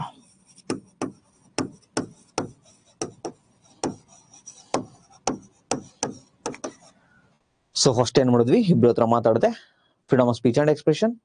ಸೆಕೆಂಡ್ ಅಸೆಂಬಲ್, ಇಬ್ರು ಮೂವರು ಹೋಗಿ ಪಾರ್ಕ್ ಕುತ್ಕೊಂಡು ಅಸೆಂಬ್ಲಿ ಆದ್ವಿ, ಸಭೆಯನ್ನ ಸೇರಿದ್ವಿ. ಥರ್ಡ್ ಒನ್ ಅಸೋಸಿಯೇಷನ್, ಒಂದು ವಾಟ್ಸ್ಆಪ್ ಗ್ರೂಪ್ ಅನ್ನ ಮಾಡ್ಕೊಂಡ್ವಿ, ಸಂಘ ಸಂಸ್ಥೆಗಳನ್ನ ಸ್ಥಾಪನೆ ಮಾಡ್ಕೊಳ್ತಕ್ಕಂಥದ್ದು. ಫೋರ್ತ್ ಒನ್ ಅವ್ರಿಬ್ರನ್ನ ಕರ್ಕೊಂಡು ಪಾಂಡಿಚೇರಿಗೆ ಹೋದೆ. So right to movement, right to movement. ಆಮೇಲೆ ಅಲ್ಲೋಗಿ ಪಾಂಡಿಚೇರಿಲಿ ಒಂದು ರೆಸಾರ್ಟ್ ಅಲ್ಲಿ ಸ್ಟೇ ಆಗ್ತೀವಿ. ಸೊ ರೈಟ್ ಟು ರಿಸೈಡ್, ನೆಲೆಸುವ ಸ್ವಾತಂತ್ರ್ಯ. ದೆನ್ ಅಲ್ಲಿ ಆಸ್ತಿ ತಗೋಬೇಕಿತ್ತು, ಈಗ ಆಸ್ತಿ ತಗೊಳಕ್ ನಮ್ ಕೈಲಾಗ್ತಿಲ್ಲ. ಸೊ ಎಫ್ ಅನ್ನ ಡಿಲೀಟ್ ಮಾಡಿದೀವಿ. ಈಗ ತಾನೇ ಹೋಗಿದೀವಲ್ವಾ, ಇನ್ನ ಕೆಲಸ ಮಾಡ್ತಿಲ್ಲ ನಾವು. ಸೊ ಆಸ್ತಿ ಹೆಂಗ್ರಿ ತಗೊಳಕ್ಕಾಗುತ್ತೆ? ಆಗಲ್ಲ.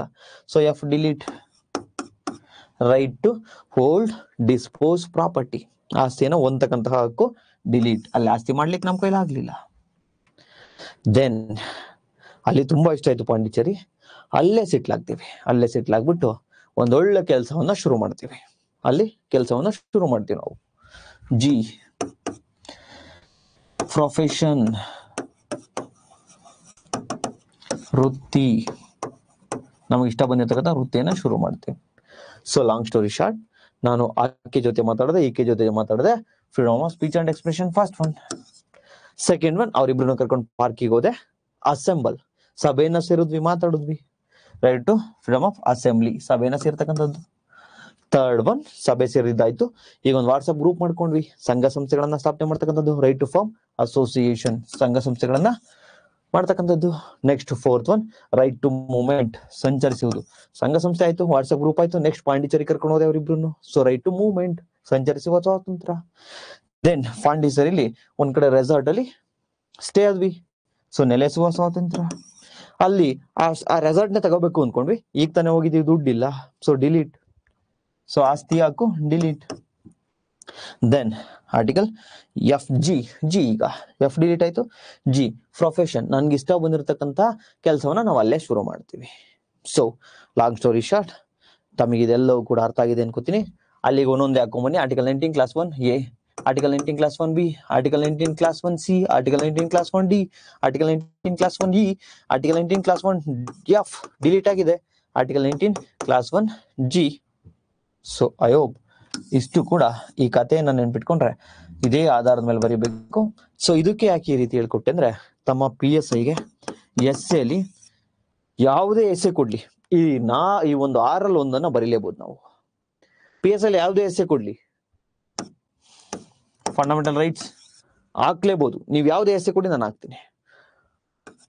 ಫಂಡಮೆಂಟಲ್ ಡ್ಯೂಟೀಸ್ ಹಾಕ್ಲೇಬಹುದು, ಯಾವುದೇ ಎಸ್ಸೆ ಕೊಡಿ ಫಂಡಮೆಂಟಲ್ ಡ್ಯೂಟೀಸ್ ಹಾಕ್ಬೋದು.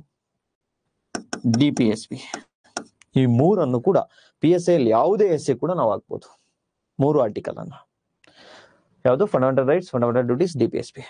ಇನ್ ಬಿಟ್ರೆ UPSC ಅವ್ರು ಬಿಡಿ, ಏನ್ ತೊಂದ್ರೆ ಇಲ್ಲ, ನೋಟ್ ಮೇಕಿಂಗ್ ಮಾಡಿರ್ತಾರೆ, ಅಲ್ಲೆಲ್ಲಿ ಹಾಕ್ಬೋದು, ಅಲ್ಲಿ ಹಾಕೋತಾರೆ. KS ಅವರು ಕೂಡ ತಮ್ಮ ಆನ್ಸರ್ ರೈಟಿಂಗ್ ಅಲ್ಲಿ ಹಾಕೋತಾರೆ. ಐ ಹೋಪ್ ಆರ್ಟಿಕಲ್ 19 ಕ್ಲಿಯರ್ ಆಯ್ತು ಅನ್ಕೋತೀನಿ. But article 19 provides 6 rights regarding to the freedom. Article 19 ವಿಧಿ 19 6 ಸ್ವಾತಂತ್ರ್ಯಕ್ಕೆ ಸಂಬಂಧಪಟ್ಟಿರ್ತಕ್ಕಂಥ ಹಕ್ಕುಗಳನ್ನ ಕೊಡ್ತವೆ.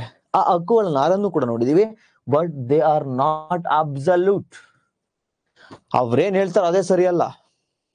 ಸರ್ಟೈನ್ ರಿಸ್ಟ್ರಿಕ್ಷನ್ಸ್ ಇದಾವೆ, ಕೆಲವು ರಿಸ್ಟ್ರಿಕ್ಷನ್ಸ್ ಇದಾವೆ. 545 PSI ನಲ್ಲಿ ಸ್ಕ್ಯಾಮ್ ಆಗಿತ್ತಲ್ವಾ, ಆ ಪೇಪರ್ ತುಂಬಾ ಡಿಫಿಕಲ್ಟ್ ಇತ್ತಲ್ವಾ, ಆ ಪೇಪರ್ ಅಲ್ಲಿ ಆರ್ಟಿಕಲ್ 19 ಸಂಬಂಧಪಟ್ಟಂತೆ ರಿಸ್ಟ್ರಿಕ್ಷನ್ ಬಗ್ಗೆ ಒಂದು ಪ್ರಶ್ನೆ ಇತ್ತು. ನಿಬಂಧನೆಗಳಿದಾವೆ, ಇವೆಲ್ಲದಕ್ಕೂ ನಿಬಂಧನೆಗಳಿದಾವೆ. ಅಂದ್ರೆ freedom of speech and expression ಇದೆ, ಹೆಂಗಂಗೆ ಮಾತಾಡಕ್ಕಾಗಲ್ಲ. ಆ ನಿಬಂಧನೆಗಳು ಯಾವ ನೋಡ್ತಾ ಹೋಗೋಣ. ಕ್ಲಿಯರ್ ಇದು?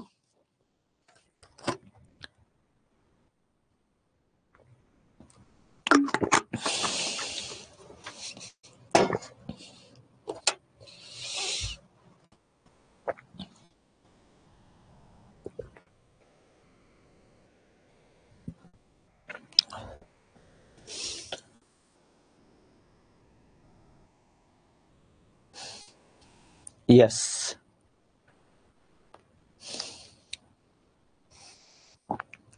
ಕೆಲವು ರಿಸ್ಟ್ರಿಕ್ಷನ್ಸ್ ಇದಾವೆ ಅಂತ ಹೇಳಿದೆ. ಯಾವೆಲ್ಲ ರಿಸ್ಟ್ರಿಕ್ಷನ್ಸ್ ಇದಾವೆ ಒಂದೊಂದಾಗಿ ನೋಡ್ತಾ ಹೋಗೋಣ. First one, nothing in sub class A. Class A ಏನ್ ಹೇಳ್ತೇಳಿ? Freedom of speech and expression.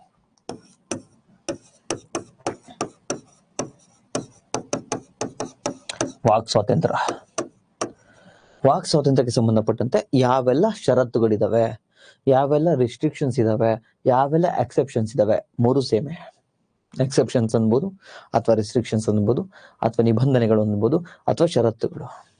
So first one, shall affect the operation of existing law, prevent the state from making any law insofar as such law imposes reasonable restrictions. ಕೆಲವು restrictions ಇದಾವೆ on the exercise of the right confirmed by the article said class subclass, that is speech and expression, in that interest of sovereignty and integrity of India. Number one, total 8 restrictions ಇದಾವೆ. Article 19 clause 1 clause A ವಾಕ್ ಸ್ವಾತಂತ್ರ್ಯ ಏನಿದಾವಲ್ಲ ಅದಕ್ಕೆ 8 restrictions ಇದಾವೆ. Number 1, sovereignty integrity of India. ಭಾರತದ ಏಕತೆಗೆ, ಐಕ್ಯತೆಗೆ, ಸಾರ್ವಭೌಮತೆಗೆ ಧಕ್ಕೆ ಉಂಟಾಗಂಗೆ ನೀವು ಮಾತಾಡಿದ್ರೆ ಅದು ನಿಮ್ಮ ವಾಕ್ ಸ್ವಾತಂತ್ರ್ಯ ಅಲ್ಲ. ಸರ್ ನನಗೆ ವಾಕ್ ಸ್ವಾತಂತ್ರ್ಯ ಇದೆ ಸರ್ ಹಂಗಂತ ಹೇಳಿ ಇಡೀ ದೇಶಕ್ಕೆ ಬೆಂಕಿ ಇಡ್ತಕ್ಕಂತಹ ಮಾತುಗಳನ್ನ ಆಡಬಾರ್ದು, ಇಡೀ ದೇಶಕ್ಕೆ ಪ್ರಚೋದನೆ ನೀಡತಕ್ಕಂತಹ ಮಾತುಗಳನ್ನ ಆಡಬಾರ್ದು. ಅಂದ್ರೆ ನಾವೆಲ್ಲರೂ ಒಂದೇ ಅಂತಕ್ಕಂತಹ ಇಂಟಿಗ್ರಿಟಿ ಏನಿದೆಯಲ್ಲ ಭಾರತೀಯರು ಅಂತಕ್ಕಂಥದ್ದು ಅದನ್ನ ಒಡೆಯೋ ತರ ಮಾತಾಡಬಾರ್ದು. ನಾವು freedom of speech and expression ಇದೆ, ಹಿಂದೂ ಮುಸ್ಲಿಂ ಜೊತೆ ಗಲಾಟೆ ತಂದಿರ್ಲಿಕ್ಕೆ ನೋಡಬಾರ್ದು, ಬಿಕಾಸ್ ನಮ್ಮ ಇಂಟಿಗ್ರಿಟಿ ಹಾಳಾಗುತ್ತೆ. Freedom of speech and expression ಇದೆ ಅಂತೇಳಿ ನಮ್ಮ ಸಾರ್ವಭೌಮತೆ ಧಕ್ಕೆ ಆಗಬಾರ್ದು. ಫಾರ್ ಎಕ್ಸಾಂಪಲ್, ಒಬ್ಳು ಯೂಟ್ಯೂಬರ್ಸ್ ಅಯೋಗ್ಯ ಪಾಕಿಸ್ತಾನದ ಅಧಿಕಾರಿಗಳಿಗೆ ಒಂದಷ್ಟು ಮಾಹಿತಿಯನ್ನ ರವಾನೆ ಮಾಡ್ತಾ ಇದ್ಲು, ಅವಳನ್ನ ಅರೆಸ್ಟ್ ಮಾಡಿದ್ದಾರೆ. Freedom of speech and expression ಇತ್ತು, ಯೂಟ್ಯೂಬ್ ಮಾಡ್ತಾ ಇದ್ಲು, ತನ್ನ ಒಪಿನಿಯನ್ ಹೇಳ್ಕೊಡ್ತಾ ಇದ್ರು. ಬಟ್ ಹಂಗಂತ ನಮ್ಮ ಸಾರ್ವಭೌಮತೆಗೆ, ನಮ್ಮ ಭಾರತಕ್ಕೆ ಧಕ್ಕೆ ಆದ್ರೆ, ಸಾವರ್ನಿಟಿ ಗೊತ್ತಲ್ವಾ, ಇಂಡಿಪೆಂಡೆಂಟ್, ನಾವ್ ಯಾರ ಮೇಲೂ ಡಿಪೆಂಡ್ ಆಗಿಲ್ಲ. ನಾವು ಆಂತರಿಕವಾಗಿ ಮತ್ತೆ ಬಾಹ್ಯವಾಗಿ ನಮ್ಮ ನಿರ್ಧಾರಗಳನ್ನ ನಾವೇ ತೆಗೆದುಕೊಳ್ತೀವಿ. ಅದನ್ನೇ ನಾವು ಸಾವರ್ನಿಟಿ ಅಂತೇಳಿ ಕರಿತಾ ಹೋಗ್ತೀವಿ, ಸಾರ್ವಭೌಮತೆ ಅಂತ. ಅದಕ್ಕೆ ಧಕ್ಕೆ ಆಗಂಗೆ ನಮ್ಮ ಮಾತುಗಳಿರ್ಬಾರ್ದು. Number 1 restriction. Number 2, security of the state. ನಮ್ಮ ರಾಜ್ಯ ಅಂದ್ರೆ, ರಾಜ್ಯ ಮೀನ್ಸ್ ಇಲ್ಲಿ ಸ್ಟೇಟ್ ಮೀನ್ಸ್ ಆರ್ಟಿಕಲ್ 12 ಏನ್ ಹೇಳ್ತಲ್ವಾ, ಡೆಫಿನೇಷನ್ ಆಫ್ ಸ್ಟೇಟ್. ರಾಜ್ಯ ಮೀನ್ಸ್ ಸ್ಟೇಟ್ ಗೌರ್ಮೆಂಟ್ ಆಗಿರ್ಬೋದು, ನಮ್ಮ ಸೆಂಟ್ರಲ್ ಗೌರ್ಮೆಂಟ್ ಆಗಿರ್ಬೋದು, ಅಥವಾ ಲೋಕಲ್ ಬಾಡೀಸ್ ಆಗಿರ್ಬೋದು, ಎಲ್ಲವನ್ನು ಒಟ್ಟಾರೆ ನಮ್ಮ ಭಾರತದ ಭೂಪ್ರದೇಶ ಏನಿದೆಯಲ್ವಾ ಆ ರಾಜ್ಯದ ಸೆಕ್ಯೂರಿಟಿ, ಭದ್ರತೆಗೆ, ಇಟ್ ಮೀನ್ಸ್ ನಮ್ಮ ರಾಷ್ಟ್ರದ ಭದ್ರತೆಗೆ ಧಕ್ಕೆ ಆಗ್ತಕ್ಕಂತೆ ಮಾತಾಡಬಾರ್ದು. For example, freedom of speech and expression ಇದೆ, ನಾನೊಂದು ಯೂಟ್ಯೂಬ್ ಚಾನಲ್ ಮಾಡಿದ್ದೀನಿ, ವಾರ್ ನಡೀತಾ ಇದೆ, ಹೋಗಿ ಲೈವ್ ಟೆಲಿಕಾಸ್ಟ್ ಮಾಡ್ತೀನಿ, ಇದು ನಮ್ಮ ರಾಷ್ಟ್ರದ ಭದ್ರತೆಗೆ ತೊಂದರೆ ಕೊಡುತ್ತಲ್ವಾ, ಮಾಡೋಂಗಿಲ್ಲ. 2ನೇ ರಿಸ್ಟ್ರಿಕ್ಷನ್ಸ್, ನಮ್ಮ ರಾಷ್ಟ್ರದ ಭದ್ರತೆಗೆ ತೊಂದರೆ ಆಗಂಗೆ ನಾವು ಮಾತಾಡಂಗಿಲ್ಲ. 3rd one, friendly relationship with foreign state. Number 3, so called ಕೆಲವು ಯೂಟ್ಯೂಬರ್ಸ್ ಇದ್ದಾರೆ, ಒಳ್ಳೆ ಫಾಲೋವರ್ಸ್ ಇದೆ, ಹಂಗಂತ ನಮ್ಮ ಭಾರತದ ವಿರುದ್ಧ ಮಾತಾಡ್ತಾರೆ ಅವರು.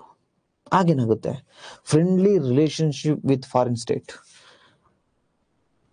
ನಮ್ಮ ಭಾರತ ಇತರೆ ದೇಶಗಳೊಂದಿಗೆ ಸೌಹಾರ್ದತೆಯಿಂದ ಏನಿರ್ತಾರಲ್ಲ ಅದನ್ನ ಹಾಳು ಮಾಡ್ದಂಗಾಗುತ್ತೆ. ಫಾರ್ ಎಕ್ಸಾಂಪಲ್, ನಾವು ರಷ್ಯಾದವ್ರು ತುಂಬಾ ಚೆನ್ನಾಗಿದ್ದೀವಿ, ಯಾರೊಬ್ಬ ಸೋ ಕಾಲ್ಡ್ ಇನ್ಫ್ಲೂಯೆನ್ಸರ್ ಭಾರತ ಸರಿ ಇಲ್ಲ, ರಷ್ಯಾಗೆ ಹಿಂಗ್ ದ್ವೇಷ ಮಾಡ್ತಾ ಇದೆ, ಹಂಗೆ ಹಿಂಗೆ ಅಂತೇಳಿ ಅವ್ನು ಮಾತಾಡಿದ್ರೆ ನಮ್ಮ ಅವ್ರ ಮಧ್ಯೆ ಸಂಬಂಧ ಒಡೆದೋಗುತ್ತಲ್ವಾ. ಸೊ ಈ ರೀತಿ ಸೌಹಾರ್ದಯುತವಾಗಿರ್ತಕ್ಕಂಥ ನಮ್ಮ ಮತ್ತೆ ಬೇರೆ ದೇಶದ ಸಂಬಂಧವನ್ನ ಹಾಳು ಮಾಡಂಗ್ ಇರಬಾರ್ದು ನಮ್ಮ ಮಾತು. So restrictions number 4. Number 3. Next public order, ಸಾರ್ವಜನಿಕ ಆದೇಶ. ಗಣೇಶ ಮೆರವಣಿಗೆ ನಡೀತಾ ಇರುತ್ತೆ, ಅಲ್ಲಿರ್ತಕ್ಕಂಥ SP ಅಲ್ಲಿರ್ತಕ್ಕಂಥ ಮ್ಯಾಜಿಸ್ಟ್ರೇಟ್ ಏನಿರ್ತಾರೆ ಅವರು ಒಂದು ಸಾರ್ವಜನಿಕ ಆದೇಶವನ್ನು ಹೊರಡಿಸಿರ್ತಾರೆ. ನೋಡಿ, ಗಣೇಶ ಉತ್ಸವ ನಡೀತಾ ಇದೆ, ಎಲ್ಲರಲ್ಲಿ ಜಾಸ್ತಿ ಜನ ಗುಂಪನ್ನು ಸೇರ್ಬೇಡಿ, ಪ್ರಚೋದನಕಾರಿಯಾಗಿ ಮಾತಾಡಬೇಡಿ, ಹಿಂದೂ ಮುಸ್ಲಿಂ ಗಲಾಟೆಯನ್ನ ತಂದಿಡ್ಬೇಡಿ ಅಂತ ಒಂದು ಸಾರ್ವಜನಿಕ ಆದೇಶ ಇದೆ. ಇನ್ನೊಬ್ಬ ಯಾರೋ ಮೈಕ್ ಹಾಕೊಂಡು ಹಿಂದೂ ಹಂಗೆ ಮುಸ್ಲಿಂ ಹಿಂಗೆ ಈ ರೀತಿಯಲ್ಲಿ ಪ್ರಚೋದನೆಯ ಭಾಷಣವನ್ನ ಮಾಡ್ತಾನೆ ಅನ್ಕೊಳ್ಳಿ. ಸೊ ಆಗೇನಾಗುತ್ತೆ, ಆ ಸಾರ್ವಜನಿಕ ಆದೇಶ ಏನ್ ಕೊಟ್ಟಿರ್ತಾರಲ್ವಾ, ಆ ರೀತಿ ಮಾಡಬೇಡಿ ಅಂತ ಆದೇಶ ಏನ್ ಕೊಟ್ಟಿರ್ತಾರ ಪಬ್ಲಿಕ್ ಆರ್ಡರ್, ಅದು ವೈಲೇಷನ್ ಆಗುತ್ತೆ. ಸೊ ಸಾರ್ವಜನಿಕ ಆದೇಶವನ್ನ ಮೀರಬಾರದು. Number 4. Then number 5, decency and morality, ನೈತಿಕತೆ. For example, KL Rahul, Hardik Pandya ಯಾವುದೋ ಒಂದು ಶೋಗೆ ಹೋಗಿ ಹೆಣ್ಣು ಮಕ್ಕಳ ಬಗ್ಗೆ ಅವಹೇಳನಕಾರಿಯಾಗಿ ಮಾತಾಡಿದ್ರು. Freedom of speech and expression ಅವ್ರಿಗಿದೆ, ಮಾತಾಡ್ಬೋದು, ಬಟ್ ಡಿಸೆನ್ಸಿ, ನೈತಿಕತೆ ಎಲ್ಲಿದೆ? ನೈತಿಕತೆ, ಮೊರಾಲಿಟಿ ಹಾಳಾಗ್ಲಿಕ್ಕೆ ಆ ಕಾರಣ ಆಗುತ್ತಲ್ವಾ. ಸೊ ಮಾಡಬಾರ್ದು ಆ ರೀತಿ ರಿಸ್ಟ್ರಿಕ್ಷನ್ಸ್. ನೈತಿಕತೆ ಇರಬೇಕು, ಇಲ್ಲಾಂದ್ರೆ ಆ ರೀತಿ ಮಾತಾಡೋಂಗಿಲ್ಲ, ಅದಕ್ಕೆ ತೊಂದರೆ ಆಗೋ ರೀತಿ ಮಾತಾಡಂಗಿಲ್ಲ. Number 5. Number 6, contempt of court. Contempt of court ಏನು, ಕೋರ್ಟ್ ತೀರ್ಪನ್ನ ಕೊಟ್ಟಿರುತ್ತಲ್ಲ, ಆ ಕೋರ್ಟ್ನ ತೀರ್ಪಿನ ವಿರುದ್ಧವಾಗಿ ಅಥವಾ ಕೋರ್ಟ್ಗೆ ಅವಹೇಳನಕಾರಿಯಾಗಿ ಮಾತಾಡಂಗಿಲ್ಲ. ಕೋರ್ಟ್ನ ತೀರ್ಪನ್ನ ನಾವು ಗೌರವಿಸಬೇಕು. ಬಿಕಾಸ್ ನಾವು ಸಂವಿಧಾನಕ್ಕೆ ಗೌರವವನ್ನು ಕೊಡ್ತೀವಿ, ಸಂವಿಧಾನದ ಆಧಾರದ ಮೇಲೆ ಈ ರಾಷ್ಟ್ರ ನಿಂತಿರ್ತಕ್ಕಂಥದ್ದು. ಸೊ ಕೋರ್ಟ್ಗೆ ಕಂಟೆಂಪ್ಟ್ ಆಫ್ ಕೋರ್ಟ್ ಅನ್ನ ಮಾಡಬಾರ್ದು. ದೆನ್ ಡಿಫಮೇಷನ್, ಮಾನಹಾನಿ. Right to freedom of speech and expression, article 19 clause 1 and clause A. ನಮ್ಮ ಭಾರತದ ಸಂವಿಧಾನ ವಿಧಿ 1 ಸಬ್ ಕ್ಲಾಸ್, ವಿಧಿ 19 sub clause 1 sub class A ಅದರ ಪ್ರಕಾರ ಕೊಟ್ಟಿದೆ. ವಾಕ್ ಸ್ವಾತಂತ್ರ್ಯ ಕೊಟ್ಟಿದೆ ಅಂತ ಹೇಳಿ ಯಾರೋ ಒಬ್ಬ ಮಾನಹಾನಿಯಾಗಂಗ್ ಮಾತಾಡಿದ್ರೆ, ಫಾರ್ ಎಕ್ಸಾಂಪಲ್ ಸೋಕಾಲ್ಡ್ ಕೆಲವರು ಇದಾರೆ ಸೋಷಿಯಲ್ ಮೀಡಿಯಾದಲ್ಲಿ, ಯಾರ್ದೋ ಮಾನಹಾನಿ ಆಗೋ ಥರ ಇವ್ನು ಮಾತಾಡೋದು, ಅಯೋಗ್ಯ ಹಂಗೆ ಹಿಂಗೆ ಅನ್ಕೊಂಡು, ಯಾರೋ ಲಾಯರ್ ಇದಾರಲ್ಲ. ಸೊ ಆ ರೀತಿ ಮಾಡಿದ್ರೆ ಮಾನಹಾನಿ ಆಗುತ್ತಲ್ವಾ. So right to freedom of speech and expression ಇದೆ, ಹಂಗಂತ ಹೇಳಿ ಬೇರೆಯವ್ರ ಮಾನಹಾನಿ ಆಗೋ ರೀತಿ ಮಾತಾಡಬಾರ್ದು. ಇದು restrictions number 7. Then incitement to offence. ಏನಾದ್ರೂ ಒಂದು ಬಿಸಿ ಯುವಕರು ನಿಂತಿರ್ತಾರೆ, ಅವ್ರಿಗೆ ಯಾವ್ದಾದ್ರು ಒಂದು ಮಾತು ಸಾಕು ಕಿಡಿ ಹತ್ಕೊಳ್ಲಿಕ್ಕೆ. ಈ ರೀತಿ ಯಾವುದೇ ಒಂದು ಗಲಾಟೆಗೆ ಕುಮ್ಮಕ್ಕನ್ನ ಕೊಡ್ತಕ್ಕಂತಹ, ಪ್ರಚೋದನೆಯನ್ನ ಮಾಡ್ತಕ್ಕಂತಹ ಮಾತುಗಳನ್ನ ಆಡಬಾರ್ದು. ಯಾವುದೇ ಒಂದು ಅಪರಾಧ ಮಾಡೋ ತರ ಪ್ರಚೋದನೆಯನ್ನ ಮಾಡಬಾರ್ದು. ಮಗ ನಾನು ಮಾಡ್ತೀನಿ, ನಾನು ಇದನ್ನ ನೋಡ್ಕೊಳ್ಳೋ, ಆ ರೀತಿಯ ಪ್ರಚೋದನೆ ಆಗ್ತಕ್ಕಂಥ ಮಾತುಗಳನ್ನ ಆಡಬಾರ್ದು. ಆರ್ಟಿಕಲ್ 19 ಕ್ಲಾಸ್ 1ಗೆ ರಿಸ್ಟ್ರಿಕ್ಷನ್ಸ್ ಇಷ್ಟು. ಈ 8 ಕೂಡ ರಿಸ್ಟ್ರಿಕ್ಷನ್ಸ್ ನಿಮ್ಮ ಎಲ್ಲಾ ಪುಸ್ತಕಗಳಲ್ಲೂ ಕೂಡ 8 ಇದಾವೆ.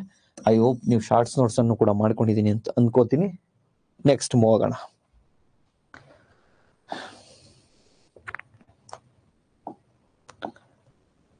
ನೆಕ್ಸ್ಟ್ ಸಬ್ ಕ್ಲಾಸ್ ಬಿ ಏನ್ ಹೇಳುತ್ತೆ?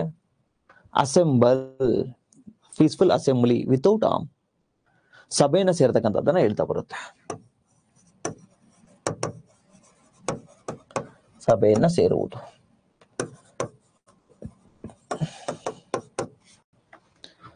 Sir, article 19 clause 1 clause B ಸಭೆಯನ್ನ ಸೇರ್ಬೇಕು, ಬಟ್ ಅದಕ್ಕೊಂದಷ್ಟು ರಿಸ್ಟ್ರಿಕ್ಷನ್ಸ್ ಇದಾವೆ. ಯಾವುದು ಸರ್ ಅಷ್ಟು ರಿಸ್ಟ್ರಿಕ್ಷನ್ಸ್? ಯಾರೋ ನ್ಯೂ ಸ್ಟೂಡೆಂಟ್ಸ್ ಜಾಯ್ನ್ ಆಗಿದ್ರೆ ದಯವಿಟ್ಟು ಎಕ್ಸಿಟ್ ಆದ್ರೆ ಬೆಸ್ಟ್. ಬಿಕಾಸ್ ನಾನು ಆಲ್ರೆಡಿ ಹೇಳ್ಕೊಂಡ್ ಬಂದಿದ್ದೀನಿ, ಮಧ್ಯದಲ್ಲಿ ಜಾಯ್ನ್ ಆದ್ರೆ ಅರ್ಥ ಆಗಲ್ಲ. ಫಸ್ಟ್ ಜಾಯ್ನ್ ಆಗಿ, ಇಲ್ಲ ಅಥವಾ ರೆಕಾರ್ಡೆಡ್ ಇರುತ್ತೆ ನೋಡ್ಕೊಳ್ಳಿ. Okay,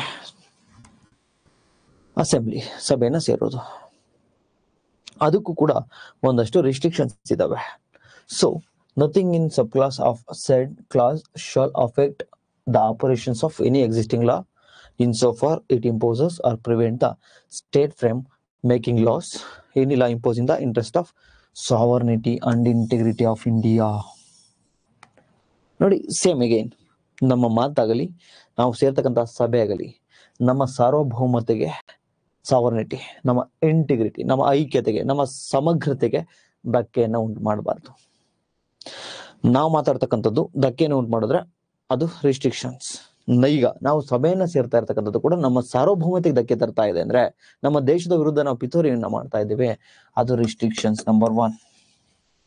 article 19 clause 1 clause B, ಅದಕ್ಕೆ restrictions number 1, sovereignty integrity of India. ಇದೇ ಪ್ರಶ್ನೆಯನ್ನ ನಿಮಗೆ 545 ಏನ್ ಎಕ್ಸಾಮ್ ಆಗಿತ್ತಲ್ಲ ಅದ್ರಲ್ಲಿ ಕೇಳಿದ್ದ. Article 19 sub clause 1 and B, ಸಭೆ ಸೇರ್ತಕ್ಕಂಥ ಸ್ವಾತಂತ್ರ್ಯ ಏನಿದೆ ಇದಕ್ಕೆ ರಿಸ್ಟ್ರಿಕ್ಷನ್ಸ್ ಇದಾವೆ, ಒಂದಷ್ಟು ಷರತ್ತುಗಳಿದಾವೆ, ಒಂದಷ್ಟು ಎಕ್ಸೆಪ್ಷನ್ ಇದಾವೆ, ಅದ್ ಯಾವುದು ಅಂತ ಕೇಳಿದ್ದ. So number 1 sovereignty and integrity of India, ಅದಕ್ಕೆ ತೊಂದರೆಗಾಗಿ ನಾವು ಸಭೆಯನ್ನ ಸೇರ್ಬಾರ್ದು. Then public order second, already ನಿಮ್ಗೆ ಹೇಳಿದ್ನಲ್ಲ, ಯಾವುದೋ ಒಂದು ಸಾರ್ವಜನಿಕ ಆದೇಶ ಇರುತ್ತೆ ನೋಡ್ರಪ್ಪ, ಯಾವುದೋ ಒಂದು ಹಿಂದೂ ಹಬ್ಬ ನಡೀತಾ ಇದೆ ಅಥವಾ ಯಾವುದೋ ಒಂದು ಮುಸ್ಲಿಂ ಹಬ್ಬ ನಡೀತಾ ಇದೆ, ನೀವು ಜಾಸ್ತಿ ಜನ ಇಲ್ಲಿ ಗಲಾಟೆ ಆಗೋ ತರ ಇದೆ ಈ ಏರಿಯಾದಲ್ಲಿ, ಜಾಸ್ತಿ ಜನ ಸಭೆಯನ್ನ ಸೇರ್ಬೇಡ್ರಿ ನೀವು ಅಂತ ಏನಾದ್ರೂ ಮ್ಯಾಜಿಸ್ಟ್ರೇಟ್ ಮಾಡಿದ್ದಾರೆ ಅಂದ್ರೆ, ಪಬ್ಲಿಕ್ ಆರ್ಡರ್ ಅನ್ನ ಸಾರ್ವಜನಿಕ ಆದೇಶವನ್ನು ಹೊರಡಿಸಿದ್ದಾರೆ ಅಂದ್ರೆ, ಅಲ್ಲಿ ಆತ ಆ ಸಾರ್ವಜನಿಕ ಸೇವೆಯ ವಿರುದ್ಧವಾಗಿ ನಮಗೆ ಸಭೆ ಸೇರೋ ಸ್ವಾತಂತ್ರ್ಯ ಐತೆ sir, article 19 clause 1 clause B ಅಲ್ಲಿ ಸೊ ಸಭೆ ಸೇರ್ತೀವಿ ಸರ್ ಹೇಳೋಂಗಿಲ್ಲ. ದೆನ್ ಎಸ್, ಇದಕ್ಕೆ ಎರಡೇ ರಿಸ್ಟ್ರಿಕ್ಷನ್ಸ್ ಇರೋದು. ಯಾವುದಕ್ಕೆ? ಆರ್ಟಿಕಲ್ ಬಿಗೆ 19 ಕ್ಲಾಸ್ 1 ಕ್ಲಾಸ್ ಬಿಗೆ ಎರಡೇ restrictions, sovereignty and integrity of India and public order. So ಈ ಸಭೆ ಸೇರ್ತಕ್ಕಂಥದ್ನ ಇನ್ನೊಂದು ಹೇಳ್ತೀನಿ ಕೇಳಿ. IPC ಸೆಕ್ಷನ್ 141, ಇದು ಕೂಡ ನಿಮ್ಮ PSI ಎಕ್ಸಾಮ್ ಅಲ್ಲಿ ಬಂದಿತ್ತು. ಅಬ್ಸಲ್ಯೂಟ್ಲಿ UPSC ಬೇಕು, ಬಟ್ PSI ಸ್ಟೂಡೆಂಟ್ಸ್ ಇಷ್ಟೊಂದು ಡೀಟೇಲ್ ಆಗಿ ಬೇಕಂತ ಇದ್ದೀರಲ್ಲ, ಅದು ಕೇಳ್ತಾ ಇದ್ದೀನಿ. IPC ಸೆಕ್ಷನ್ 141 ಇದು ಯಾವ ಮೂಲಭೂತ ಹಕ್ಕುಗಳಿಗೆ ರಿಸ್ಟ್ರಿಕ್ಷನ್ಸ್ ಷರತ್ತಾಗಿದೆ ಅಂತೇಳಿ ಒಂದು ಪ್ರಶ್ನೆ ಬಂದಿತ್ತು, ನೀವು ತೆಗೆದು ನೋಡಿ PSI ಅಲ್ಲಿ. ಸೊ IPC ಸೆಕ್ಷನ್ 141 ಏನ್ ಹೇಳುತ್ತೆ ಅಂದ್ರೆ, 5ಕ್ಕಿಂತ ಹೆಚ್ಚಿನ ಜನ ಸಭೆಯನ್ನ ಸೇರಂಗಿಲ್ಲ. ಫಾರ್ ಎಕ್ಸಾಂಪಲ್, ಯಾವುದೋ ಒಂದು ಕಾರ್ಯಕ್ರಮ ನಡೀತಾ ಇದೆ, ಅಲ್ಲಿ 5ಕ್ಕಿಂತ ಜಾಸ್ತಿ ಜನ ಆ ಒಂದು ಏರಿಯಾದಲ್ಲಿ ಸಭೆಯನ್ನ ಸೇರಿದ್ರೆ ಏನೋ ಪಿತೂರಿ ಮಾಡ್ತಾವ್ರೆ ಅಂತ, ಏನೋ ಒಂದು ಸೂಕ್ಷ್ಮ ವಲಯ, ಅದು ಸೂಕ್ಷ್ಮ ಏರಿಯಾ, ಅದು ಹಿಂದೂ ಮುಸ್ಲಿಂ ಗಲಾಟೆ ಜಾಸ್ತಿ ಇರುತ್ತೆ. ಸೊ ಅಂತ ವಲಯದಲ್ಲಿ 141 ಸೆಕ್ಷನ್ ಅನ್ನ ಹಾಕಿದ್ದಾರೆ ಅನ್ಕೊಳ್ಳಿ, ಆಗ 5ಕ್ಕಿಂತ ಅಧಿಕ ಜನ ಸೇರೋಂಗಿಲ್ಲ, ಅಥವಾ 5ಕ್ಕಿಂತ ಅಧಿಕ ಹೆಚ್ಚು ಜನ ಸಭೆಯನ್ನ ಸೇರ್ಕೊಂಡು ಯಾವುದೋ ಒಂದು ಪಬ್ಲಿಕ್ ಪ್ರಾಪರ್ಟಿನ ಹಾಳು ಮಾಡೋದಕ್ಕೆ ಹೋಗಂಗಿಲ್ಲ, ಅಥವಾ 5ಕ್ಕಿಂತ ಹೆಚ್ಚು ಜನ ಸೇರ್ಕೊಂಡ್ರು ಯಾರೋ ಒಬ್ಬ ಪ್ರೈವೇಟ್ ವ್ಯಕ್ತಿ ನನ್ನ ಮನೆಗೆ ನುಗ್ಗೋಂಗಿಲ್ಲ. 141 ಸೆಕ್ಷನ್ ಅಂತಹ ಸಮಯದಲ್ಲಿ ಆಗ್ತಾರೆ IPC ಸೆಕ್ಷನ್ 141. ಸೊ ಸಭೆ ಸೇರ್ತಕ್ಕಂಥ ಸ್ವಾತಂತ್ರ್ಯ ಇದೆ article 19 clause 1 and clause B ಇಲ್ಲಿ, ಬಟ್ ಅದು ಪೀಸ್ಫುಲ್ ಆಗಿರ್ಬೇಕು, ಯಾರಿಗೂ ಮಾಡಬಾರ್ದು. ಸೊ ನಂಬರ್ 1 ರಿಸ್ಟ್ರಿಕ್ಷನ್ಸ್ ಆರ್ಟಿಕಲ್ 19ಗೆ IPC ಸೆಕ್ಷನ್ 141 ಸಭೆಯನ್ನ ಸೇರ್ತಕ್ಕಂಥದ್ದಕ್ಕೆ. Number 2 criminal procedure code, CRPC code, criminal procedure code 144, district magistrate 144 ಏನಾದ್ರು ಹಾಕವ್ರೆ ಅಂದ್ರೆ ಆ ಒಂದು ಡಿಸ್ಟ್ರಿಕ್ಟ್ ಅಲ್ಲಿ ಆ ಒಂದು ಸ್ಥಳದಲ್ಲಿ ಸಭೆಯನ್ನ ಸೇರಂಗಿಲ್ಲ, 144 ಹಾಕಿದ್ರೆ. ಸೊ IPC ಸೆಕ್ಷನ್ 141 ಆಗಿರ್ಬೋದು, CRPC ಸೆಕ್ಷನ್ 144 ಆಗಿರ್ಬೋದು, ಅಥವಾ integrity and sovereignty of India, Bharat ದೇಶದ ಸಮಗ್ರತೆ ಮತ್ತೆ ಸಾರ್ವಭೌಮತೆಗಾಗಿರ್ಬೋದು, ಅಥವಾ ಪಬ್ಲಿಕ್ ಆರ್ಡರ್, ಸಾರ್ವಜನಿಕ ಆದೇಶವನ್ನಾಗಿರ್ಬೋದು, ಇವನ್ನ ಉಲ್ಲಂಘನೆ ಮಾಡಂಗಿಲ್ಲ. ನಿಮಗೆ ಸಭೆ ಸೇರುವ ಸ್ವಾತಂತ್ರ್ಯ ಇದೆ, at a same time restrictions ಇದಾವೆ. ಈ 4ನ್ನ ತಾವುಗಳು ನೋಡ್ಕೊಳ್ಳೇಬೇಕು. Yes, done, clear. ಬರೋಣ ನೆಕ್ಸ್ಟ್ ಯಾವುದಕ್ಕೆ? Article 19 clause 1 clause C. Clause C ಏನ್ ಹೇಳುತ್ತೆ? ಅಸೋಸಿಯೇಷನ್. ನೆನ್ಸ್ಕೊಳ್ಳಿ, ಆ ಹುಡುಗಿ ಹತ್ರ ಮಾತಾಡಿದೆ, freedom of speech and expression. A, ಸಭೆನ ಸೇರೋದ್ವಿ ಪಾರ್ಕಲ್ಲಿ. ಬಿ, ನೆಕ್ಸ್ಟ್ ವಾಟ್ಸ್ಆಪ್ ಗ್ರೂಪ್ ಮಾಡ್ಕೊಂಡ್ವಿ, ಸಂಘ ಸಂಸ್ಥೆಗಳನ್ನ ಸ್ಥಾಪತಕ್ಕಂಥದ್ದು. C, so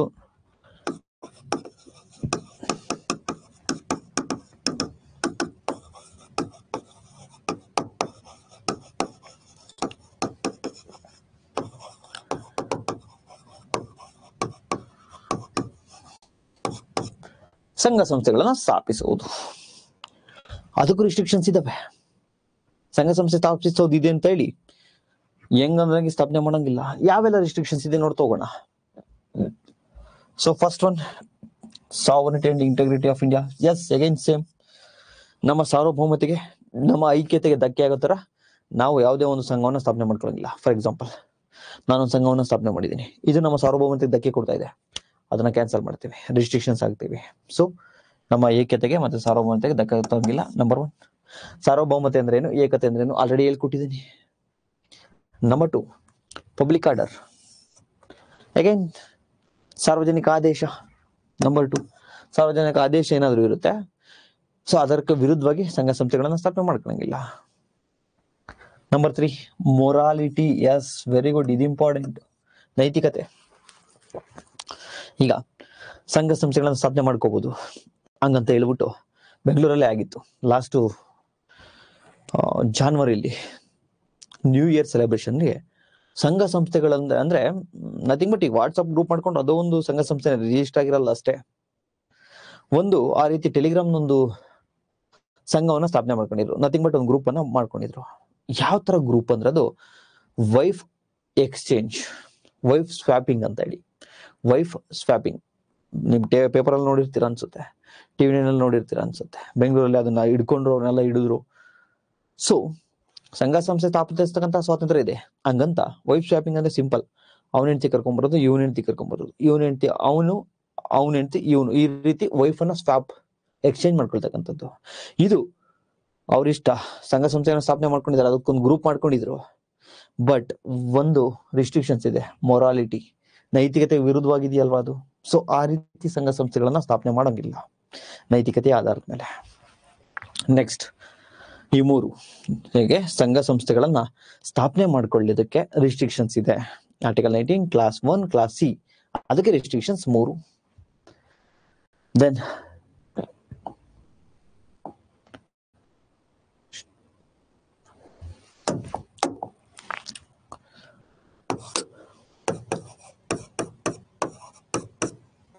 article 19 clause 1 clause D ಏನ್ ಹೇಳುತ್ತೆ, ಫಸ್ಟ್ ಅವರಿಬ್ರು ಮಾತಾಡಿದೆ, ಆಮೇಲೆ ಸಭೆ ಸೇರಿದೆ, ಆಮೇಲೆ ಸಂಘ ಮಾಡ್ಕೊಂಡೆ, next movement, right to movement throughout the territory of India. Article 19 clause 1 clause D ಅದೆಲ್ಲ ಹೇಳೋದು ಸಂಚರಿಸತಕ್ಕಂಥ ಸ್ವಾತಂತ್ರ್ಯ.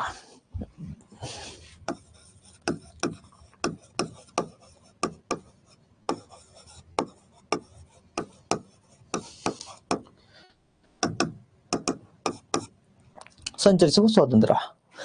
ಸರ್ ನೀವೇ ಹೇಳಿದ್ರಿ ನಮ್ಮ ದೇಶದೊಳಗಡೆ ಎಲ್ಲಿ ಬೇಕಾದ್ರೂ ಹೋಗ್ಬೋದು, ಅಂಡಮಾನ್ಗಾದ್ರೂ ಹೋಗು, ಎಲ್ಲಾದ್ರೂ ಹೋಗು, ಎಲ್ಲಿ ಬೇಕಾದ್ರೂ ಹೋಗ್ಬೋದು ನಮ್ಮ ದೇಶದೊಳಗಡೆ ಅಂತ ಹೇಳಿದ್ರೆ, ಸೊ ನಾವು ಸಂಚರಿಸ್ತಾ ಇದ್ದೀವಿ ಸಾರ್. ಬಟ್ ಟ್ರೈಬಲ್ ಏರಿಯಾಗೂ ಹೋಗೋಂಗಿಲ್ಲ, ಯಾಕಂದ್ರೆ ಟ್ರೈಬಲ್ ಬುಡಕಟ್ಟಿಗೆ ಡಿಫ್ರೆಂಟ್ ಆಗಿರ್ತಕ್ಕಂಥ ಕಲ್ಚರ್ ಇರುತ್ತೆ, ಡಿಫ್ರೆಂಟ್ ಆಗಿರ್ತಕ್ಕಂಥ ಲಿಪಿ ಇರುತ್ತೆ, ಅವರಲ್ಲಿ ಡಿಫ್ರೆಂಟ್ ಆಗಿರ್ತಕ್ಕಂಥ ಅಲ್ಲಿರ್ತಕ್ಕಂಥ ಟ್ರೆಡಿಷನ್ ಇರುತ್ತೆ. ಆ ಒಂದು ಟ್ರೆಡಿಷನ್ ಅನ್ನ ಸಂರಕ್ಷಣೆ ಮಾಡ್ತಕ್ಕಂಥ ಉದ್ದೇಶದಿಂದ ತಾವು ಅಲ್ಲಿ ಹೋಗಂಗಿಲ್ಲ ಟ್ರೈಬಲ್ ಪೀಪಲ್ಗೆ, ಏರಿಯಾಗೆ. ಸೊ ರೀಸನಬಲ್ ರಿಸ್ಟ್ರಿಕ್ಷನ್ಸ್ ಯಾವ್ಯಾವ್ದಿದಾವೆ, exercise of any of the rights confirmed by the sub clauses of either interest of general public and protection of the interest of the any schedule tribes. ಎರಡೇ restrictions ಇರೋದು right to ಮೂವ್ಮೆಂಟ್ಗೆ, ಸಂಚರಿಸ್ತಕ್ಕಂಥ ಸ್ವಾತಂತ್ರ್ಯಕ್ಕೆ. ಒಂದು, tribal ಏರಿಯಾಗೆ ಹೋಗಂಗಿಲ್ಲ, because ಅವ್ರ culture ಅನ್ನ ಹಾಳು ಮಾಡ್ತೀರಾ ನೀವು. ಅದನ್ನ ಬಿಟ್ರೆ ಪಬ್ಲಿಕ್ ಇಂಟ್ರೆಸ್ಟ್, ಸಾರ್ವಜನಿಕ ಹಿತಾಸಕ್ತಿ.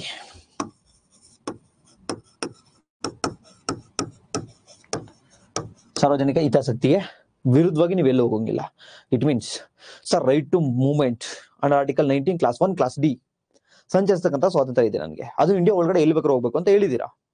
ಹಂಗಂತ ಸಂಚರಿಸಿದ ಸ್ವಾತಂತ್ರ್ಯ ಇದೆಯಲ್ಲ, ನಾನು ವೇಶ್ಯ ಹತ್ರ ಹೋಗ್ತೀನಿ, ಪ್ರಾಸ್ಟಿಟ್ಯೂಟ್ ಹತ್ರ ನಾನು ಹೋಗ್ತೀನಿ. ಈಗ ಪ್ರಾಸ್ಟಿಟ್ಯೂಟ್ ಅಂತಾನು ಕೂಡ ಕರೆಯಂಗಿಲ್ಲ, ವೇಶ್ಯ ಅಂತ ಕರೆಯಂಗಿಲ್ಲ, ಸೆಕ್ಸ್ ವರ್ಕರ್ ಅವ್ರ ಹತ್ರ ನಾನು ಹೋಗ್ತೀನಿ. ಯಾಕಂದ್ರೆ right to movement and freedom of speech, right to movement ಇದೆಯಲ್ವಾ ಆರ್ಟಿಕಲ್ 19 ಕ್ಲಾಸ್ 1 ಕ್ಲಾಸ್ ಡಿ, ಸಂಚರಿಸ್ತಕ್ಕಂಥ ಸ್ವಾತಂತ್ರ್ಯ ಅಂತ ಕೇಳಿದ್ರೆ ಡೆಫಿನೆಟ್ಲಿ ನೋ, ಹೋಗಂಗಿಲ್ಲ ಪ್ರಾಸ್ಟಿಟ್ಯೂಟ್ ಹತ್ರ. ಯಾಕೆ ಹೋಗಂಗಿಲ್ಲ? ಬಿಕಾಸ್ ಆಫ್ ಜನರಲ್ ಪಬ್ಲಿಕ್, ಸಾರ್ವಜನಿಕ ಹಿತಾಸಕ್ತಿ ಹಾಳಾಗುತ್ತಲ್ವಾ, public health ಹಾಳಾಗುತ್ತಲ್ವಾ.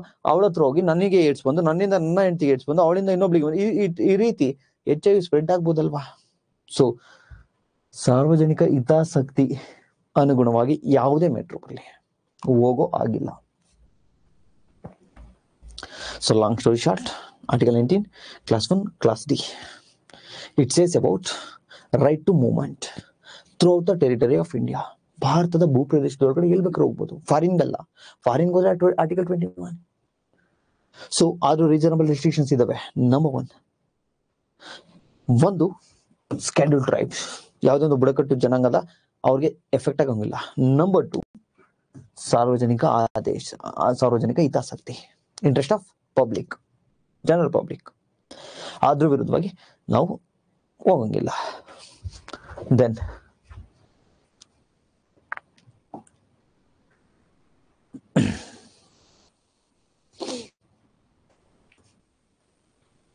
S, then F delete ಆಗಿದೆ, ತೊಂದರೆ ಇಲ್ಲ. Right to hold and dispose property, ಆಸ್ತಿ ಹಕ್ಕು ಡಿಲೀಟ್ ಆಗಿದೆ. ಯಾವುದು? Article 19 clause 1 clause F delete. But clause G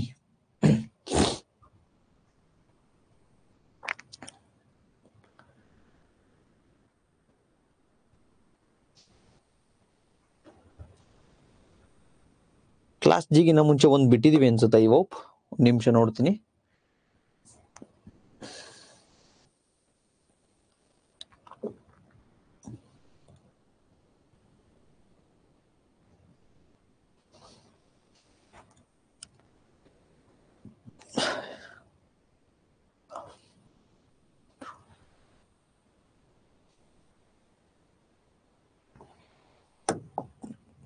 S ನೋಡಿ, ಎರಡಕ್ಕೂ ಒಂದೇ. ಡಿ ಅಂಡ್ ಇ ಏನಿದೆಯಲ್ವಾ, ಯಾವುದು ಸಂಚರಿಸ್ತಕ್ಕಂಥ ಸ್ವಾತಂತ್ರ್ಯ ಅಥವಾ ನೆಲೆಸ್ತಕ್ಕಂಥ ಸ್ವಾತಂತ್ರ್ಯ. ಎಲ್ಲಿ ನೆಲೆಸಬಾರ್ದು? ಪಬ್ಲಿಕ್, ಜನರಲ್ ಪಬ್ಲಿಕ್, ಸಾರ್ವಜನಿಕರಿಗೆ ತೊಂದರೆ ಆಗ್ತೈತೆ ಅಂದ್ರೆ ಅಲ್ಲಿ ನೆಲೆಸಬಾರ್ದು, ಅಲ್ಲಿಗೆ ಹೋಗ್ಬಾರ್ದು, ಮೂವ್ಮೆಂಟು ಮಾಡಬಾರ್ದು. ಸೊ ಎಲ್ಲಿಗೆ ಹೋಗ್ಬಾರ್ದು? ಸ್ಕೆಡ್ಯೂಲ್ ಟ್ರೈಬ್ಸ್, ಬುಡಕಟ್ಟು ಜನಾಂಗ ಹತ್ರ ಹೋಗ್ಬಾರ್ದು. ಡಿ ಅಂಡ್ ಇ ನೆಲೆಸಬಾರ್ದು, ಅಲ್ಲಿ ಹೋಗಿ ಸೆಟಲ್ಡ್ ಆಗಬಾರ್ದು. ಸೊ 2 ಆಯ್ತು, D and E. Then F, ಈಗ ಎಫ್ ಡಿಲೀಟ್ ಆಗಿದೆ. Then G, last one G. Yes, so G ಏನ್ ಹೇಳುತ್ತೆ ಅಂದ್ರೆ article 19 clause 1 clause D, profession, ವೃತ್ತಿ. ಯಾವ್ದು ಬೇಕಾದ್ರೂ ವೃತ್ತಿನ ಆಯ್ಕೆ ಮಾಡ್ಕೋಬಹುದು ಸರ್, ಯಾವ್ದು ಬೇಕಾದ್ರೂ ವೃತ್ತಿಯನ್ನು ಆಯ್ಕೆ ಮಾಡ್ಕೋಬಹುದು, ಯಾವ್ದು ಬೇಕಾದ್ರೂ ಬಿಸ್ನೆಸ್ ಅನ್ನ ಮಾಡಬಹುದು, ಯಾವ್ದು ಬೇಕಾದ್ರೂ ಟ್ರೇಡ್ ವಾಣಿಜ್ಯವನ್ನ ಮಾಡಬಹುದು ಅಂತ ಹೇಳಿದ್ರೆ under article 19 clause 1 clause D. Yes, of course ಹೇಳಿದೀವಿ. ಬಟ್ ನಾನೀಗ ಮಕ್ಕಳನ್ನ ಕಳ್ಳ ಸಾಗಾಣಿಕೆ ಮಾಡ್ತೀನಿ, ಮಗುವನ್ನ ಕಿಡ್ನಾಪ್ ಮಾಡ್ತೀನಿ, ಬೇರೆ ದೇಶಕ್ಕೆ ಸಾಗಾಣಿಕೆ ಮಾಡ್ತೀನಿ. ಹೆಣ್ಣು ಮಕ್ಕಳನ್ನ ಇನ್ನೊಬ್ಬ ಯಾರೋ ಅಯೋಗ್ಯ ಹೆಣ್ಣು ಮಕ್ಕಳನ್ನ ಕಿಡ್ನಾಪ್ ಮಾಡ್ತಾನೆ, ಬೇರೆ ಕಡೆ ಸಾಗಾಣಿಕೆ ಮಾಡ್ತಾನೆ. ಸೊ ಮಕ್ಕಳನ್ನ, ಮಹಿಳೆಯರನ್ನ ಈ ರೀತಿ ಸಾಗಾಣಿಕೆ ಮಾಡಬಹುದು? ಅದೇ ಒಂದು ಬಿಸ್ನೆಸ್ ಅಲ್ವಾ, ಮಾಡಬಹುದಾ? ನೀವೇ ಹೇಳಿದ್ರ ಯಾವ್ದು ಬೇಕಾದ್ರೂ ಪ್ರೊಫೆಷನ್, ಯಾವ್ದು ಬೇಕಾದ್ರೂ ಬಿಸ್ನೆಸ್ ಮಾಡಬಹುದು ಅಂತ. ನೋ, ಮಾಡೋಂಗಿಲ್ಲ. ಅಥವಾ ಹೆಣ್ಣು ಮಕ್ಕಳನ್ನ ಇಟ್ಕೊಂಡು ವೇಷವಾಟಿಕೆ, ನನ್ನ ಪ್ರೊಫೆಷನ್, ನನ್ನ ವೃತ್ತಿ ಮಾಡ್ಬೋದಾ? ನೋ, ಡೆಫಿನೆಟ್ಲಿ ಮಾಡೋಂಗಿಲ್ಲ. ಅಥವಾ ಸರ್ ಯಾವ್ದು ಬೇಕಾದ್ರೂ ಪ್ರೊಫೆಷನ್ ಮಾಡ್ಬೋದು, ಟ್ರೇಡ್ ಮಾಡ್ಬೋದು ಅಂತ ಹೇಳಿದ್ರ, ಡ್ರಗ್ಸ್ ನಾನು ಮಾರಾಟ ಮಾಡ್ಬೋದಾ? ಡೆಫಿನೆಟ್ಲಿ ಮಾಡೋಂಗಿಲ್ಲ. ಸೊ ಆರ್ಟಿಕಲ್ 19 ಕ್ಲಾಸ್ 1 ಜಿ ಪ್ರೊಫೆಷನ್ಗೂ ಕೂಡ ಒಂದಷ್ಟು ರಿಸ್ಟ್ರಿಕ್ಷನ್ಸ್ ಇದಾವೆ. ಅದು ಯಾವ್ದ್ಯಾವ್ದು ಅಂದ್ರೆ, ನಂಬರ್ 1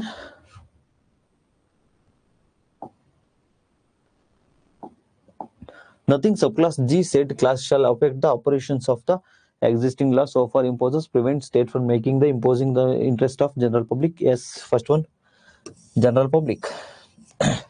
ಸಾರ್ವಜನಿಕ ಹಿತಾಸಕ್ತಿಗೆ ವಿರುದ್ಧವಾಗಿ ನಾವು ಹೋಗಂಗಿಲ್ಲ.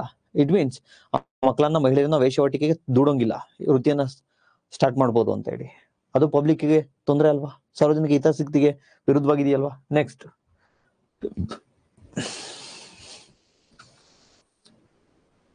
ಎಸ್ ಎಸ್, ಇದೊಂದೇ ಇದಕ್ಕಿರೋದು. ಸಾರ್ವಜನಿಕ ಹಿತಾಸಕ್ತಿಗೆ ಅನುಗುಣವಾಗಿ ಯಾವುದೇ ಇದನ್ನ ಮಾಡಂಗಿಲ್ಲ ಕೆಲಸವನ್ನ. Number 1. Number 2, professional technical qualification. Sir ನೀವು ಹೇಳಿದ್ದೀರಾ ರೈಟ್ ಟು ಪ್ರೊಫೆಷನ್, ವೃತ್ತಿಯನ್ನು ನೀವು ಚೂಸ್ ಮಾಡ್ಕೋಬಹುದು ಅಂತ ಹೇಳಿದಿರಾ. ಸರ್ ನನ್ನ ವೃತ್ತಿ, ನಾನು ಡಾಕ್ಟ್ರು, ನಂಗೆ ತುಂಬಾ ಇಷ್ಟ, MBBS ಸ್ಟೂಡೆಂಟ್ಸ್ ಕಂಡ್ರೆ ನಂಗೆ ತುಂಬಾ ಇಷ್ಟ ಹಂಗಂತೇಳಿ ನಾನೀಗ ಹೋಗಿ ನಾನು ಡಾಕ್ಟರ್ ಆಗ್ತೀನಿ, ಆಗ್ಲಿಕ್ಕಾಗುತ್ತಾ? ಡೆಫಿನೆಟ್ಲಿ ನೋ, ಯಾಕಂದ್ರೆ ನಾನು MBBS ಮಾಡಿಲ್ಲ. ಸೊ ನಾನೀಗ ಯಾವುದೋ ಒಂದು ಕಂಪ್ನಿಲಿ ಸೈಂಟಿಸ್ಟ್ ಆಗಿ ನೇಮಕ ಆಗ್ಬೇಕು, ನಾನು ಅದಕ್ಕೆ ಬೇಕಾಗಿರ್ತಂತ ಟೆಕ್ನಿಕಲ್ ಕ್ವಾಲಿಫಿಕೇಶನ್ ಹತ್ರ ಇದೆಯಾ? ನೋ, ಇಲ್ಲ. ಬಟ್ ರೈಟ್ ಟು ಪ್ರೊಫೆಷನ್ ಇದೆಯಲ್ವಾ, ವೃತ್ತಿಯನ್ನ ಚೂಸ್ ಮಾಡ್ಬೋದಲ್ವಾ. ಹಂಗಂತ ನಾನು ಲೋಕ್ ಸೈಂಟಿಸ್ಟ್ ಆಗಕ್ಕಾಗುತ್ತಾ? Definitely no. ಆ ಟೆಕ್ನಿಕಲ್ ನಾಲೆಡ್ಜ್ ನನಗಿಲ್ಲ, ಆ ಕ್ವಾಲಿಫಿಕೇಶನ್ ಇಲ್ಲ. ಸೊ ಯಾವುದೇ ಒಂದು ವೃತ್ತಿಗೂ ಕೂಡ ಟೆಕ್ನಿಕಲ್ ಕ್ವಾಲಿಫಿಕೇಶನ್ ಅನ್ನ ಇಂಪೋಸ್ ಮಾಡ್ಬೋದು. ನಂಬರ್ 1.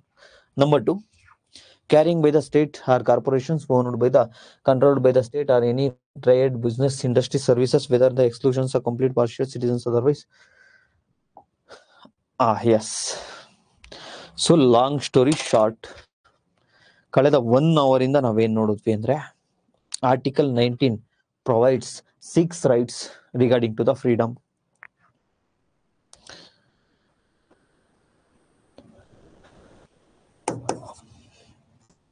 ಆರು ಸ್ವಾತಂತ್ರ್ಯವನ್ನ ಕೊಡ್ತವೆ ಅಂತ ನೋಡಿದ್ವಿ. ಅದರಲ್ಲಿ 1, 2, 3, 4, 5, 6, 7 ಇತ್ತು ಮುಂಚೆ, ಬಟ್ ಈಗ ಒಂದನ್ನ ಡಿಲೀಟ್ ಮಾಡಿದೀವಿ. ಆ ಒಂದ್ ಯಾವ್ದು ಅಂದ್ರೆ ಎಫ್. ಯಾವಾಗ ಡಿಲೀಟ್ ಮಾಡಿದ್ವಿ? 44th ಕಾನ್ಸ್ಟಿಟ್ಯೂಷನ್ ಅಮೆಂಡ್ಮೆಂಟ್ ಆಕ್ಟ್ 1978 ಅಲ್ಲಿ ಡಿಲೀಟ್ ಮಾಡಿದ್ವಿ. So assembly, freedom of speech and expression, freedom of speech and expression ವಾಕ್ ಸ್ವಾತಂತ್ರ್ಯ, ಅಸೆಂಬ್ಲಿ ಸಭೆ ಸೇರುವುದು, ಅಸೋಸಿಯೇಷನ್ ಸಂಘ ಸಂಸ್ಥೆಗಳನ್ನ ಸ್ಥಾಪನೆ ಮಾಡ್ತಕ್ಕಂಥದ್ದು, ಮೂವ್ಮೆಂಟ್ ಸಂಚರಿಸ್ತಕ್ಕಂಥದ್ದು, ನೆಕ್ಸ್ಟ್ ಈ ರಿಸೈಡ್ ಸೆಟಲ್ಡ್ ನೆಲೆಸ್ತಕ್ಕಂಥ ವಾಸಿಸ್ತಕ್ಕಂಥ ಸ್ವಾತಂತ್ರ್ಯ, ಲಾಸ್ಟ್ ಒನ್ ಪ್ರೊಫೆಷನ್. ಇಷ್ಟನ್ನ ನೋಡಿದ್ವಿ. ಇದಕ್ಕೆ ಸಂಬಂಧಪಟ್ಟಿರ್ತಕ್ಕಂತಹ ರಿಸ್ಟ್ರಿಕ್ಷನ್ಸ್ ಅನ್ನ ನೋಡಿದ್ವಿ.